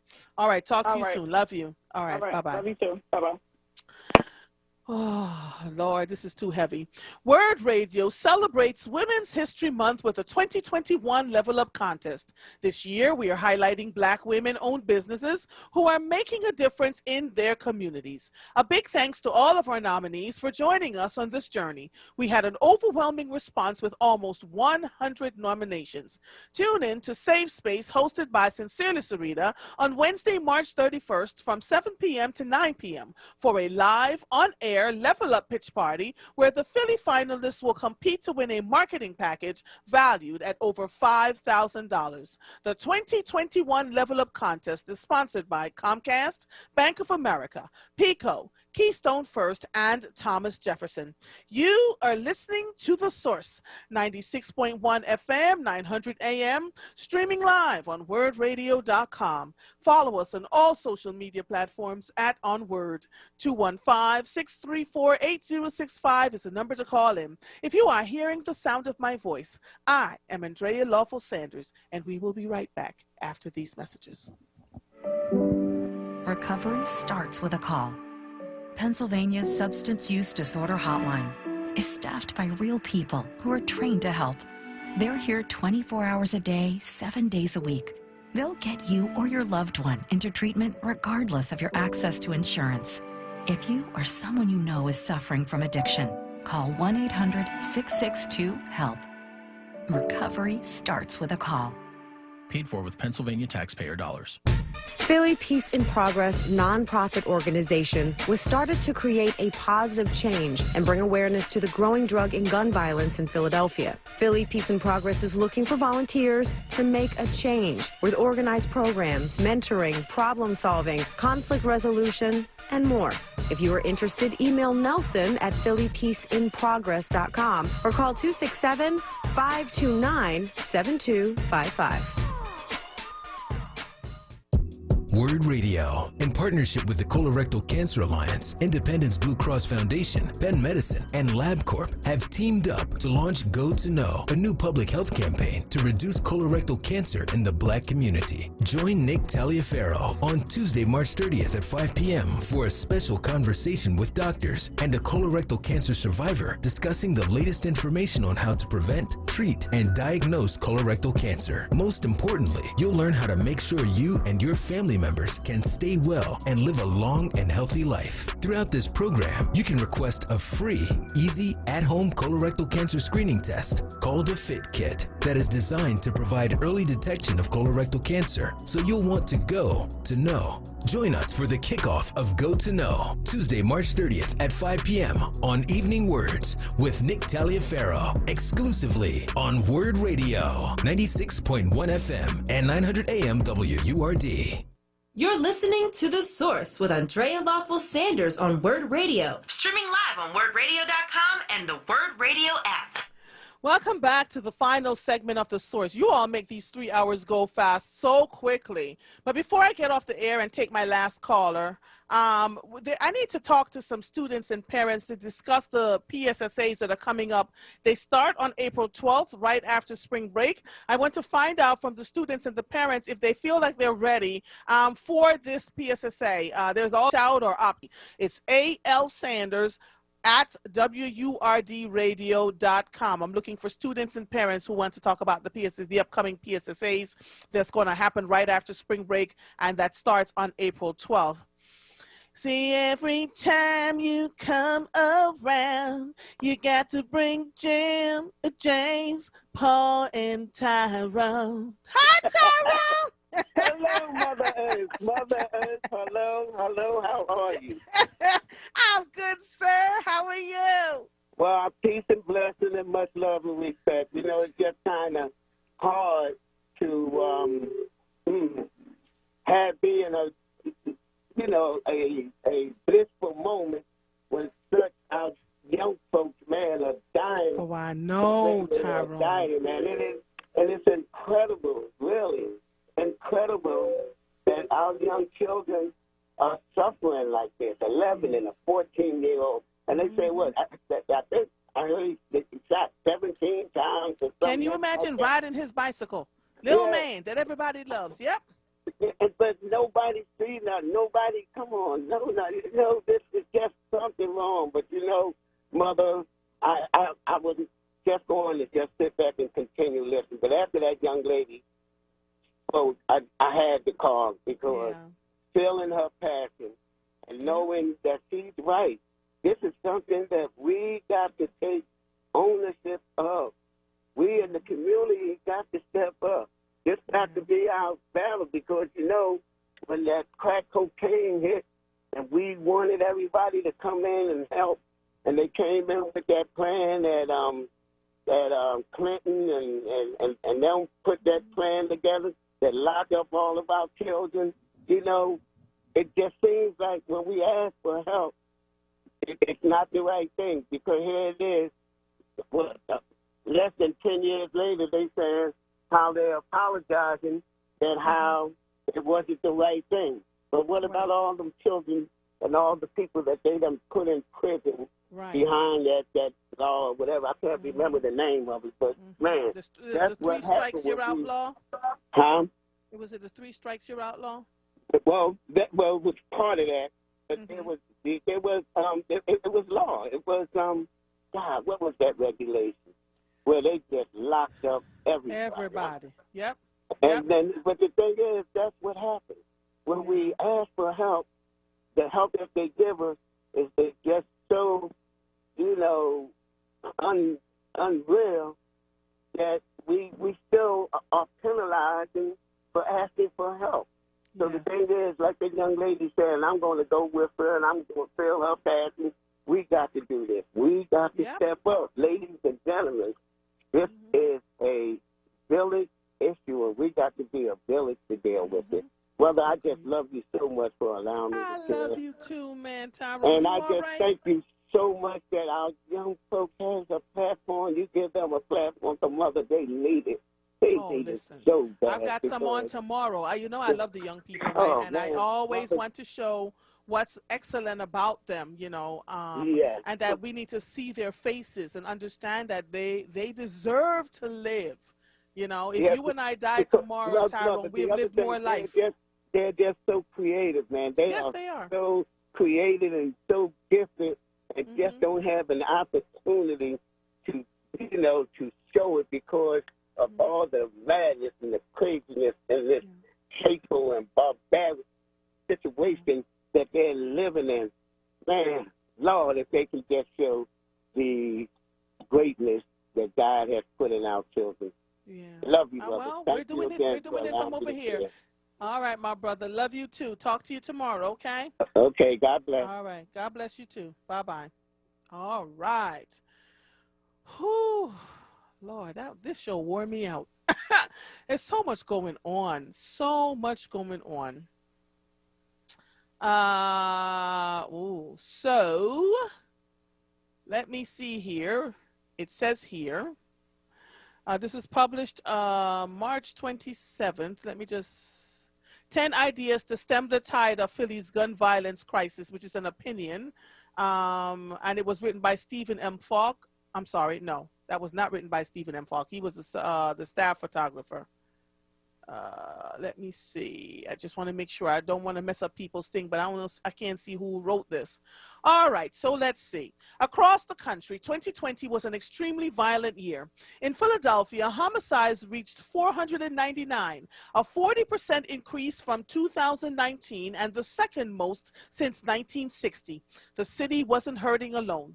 Across the country, there were 4,000 more homicides last year than in 2019. The last few weeks have brought even more violence as 2 mass shootings, one in Metro Atlanta and one in Boulder, Colorado, shook the nation. Meanwhile, in Philadelphia, less than 3 full months into the year, 111 people have already been killed and many more shot. It is now 114. Gun violence can seem intractable, but it doesn't have to be. There are solutions that can save lives. The Inquirer opinion team talked to stakeholders in Philly and elsewhere who are working to stop the shootings to get a sense of what can be done to stem the rising tide of violence in our city. So the interviews were by Elena Gouray, Erica Palin, and Abraham Gutman. Quotes have been edited lightly for length and clarity. When it comes to the intervention, it begins at the shooting victim's hospital bedside, and it includes community-based case management services, even in the month following the injury. The idea is that this period of hospitalization is a teachable moment, or almost like a golden hour for getting through to those who are caught up in the cycle of violence. Victims are more receptive to altering their path in a way that can prevent injury to them, and it also can prevent retaliatory shooting or violence. It can be a break in that cycle. The most effective specialists are able to quickly gain the trust of patients because they are credible messengers. That means they have street smarts and they know something about the community where that person is coming from. Many also have a history themselves of exposure to violence. Healing Hurts People, which is a Drexel initiative, operates in a few hospitals around the city, and CHOP has a violence intervention program as well, but we need to expand the availability of these programs across our city's trauma and healthcare networks. And it doesn't have to be just funded by the city. Maybe more of what will happen is a public-private partnership model. Rigorous evaluation of these programs have demonstrated results, including preventing injury, preventing violent crime, decreasing involvement with the justice system, substance abuse, and decreasing post-traumatic stress disorder. There is a public health situation that needs to be addressed on all levels. The normal in our society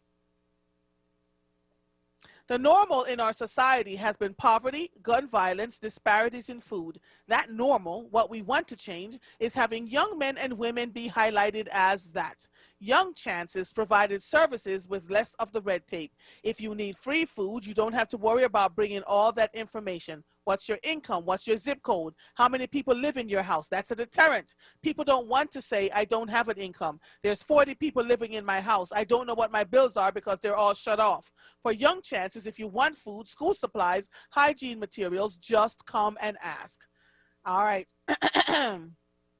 There's no receipt from the city of Philadelphia to show the influence of the organizations these groups, these young community groups. They want to fund more community organizations. They think that will help.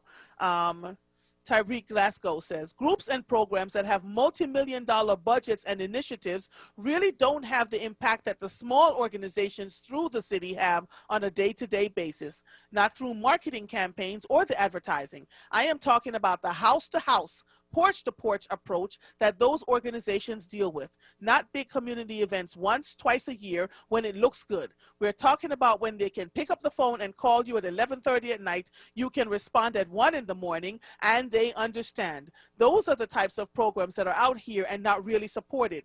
There's no receipt from the city of Philadelphia to show their influence and contribution and financial support for these groups. Create more residential schools. There's a kid who gets up every morning, puts his jeans on, puts his white t-shirt on. He puts a gun in his waistband. He walks out the door and usually travels only in 10 square blocks. He finds someone that looks just like him to shoot. That kid is a product of his environment, and what he did was a form of self-hate. He has to get out of that environment. Wow. When you take a kid out of Podunk, Indiana, and put them in an environment, a false environment where there are cows, no trains, less stress, it will help, but only temporarily, because they have to come back and deal with the same environment they left. But residential schools, like the School of Umoja in West Philadelphia, provide peer counselors, educators, and social workers. In my day, they had Afrocentric culture to give you a sense of your history and potentially your future. It all revolved around meals at 5 o'clock, and afterward, there was a group house meeting to talk about the activities of the day and whatever problems we had. Education from homeschools provides one predictable place and often one safe place. This is the end of my show today. Brother Spread Love, I know you're on, but please call me back tomorrow when I can talk to you, because coming up next is Evening Words with Nick Taliaferro. I am Andrea Lawful Sanders. I'll see you when I see you. Goodbye.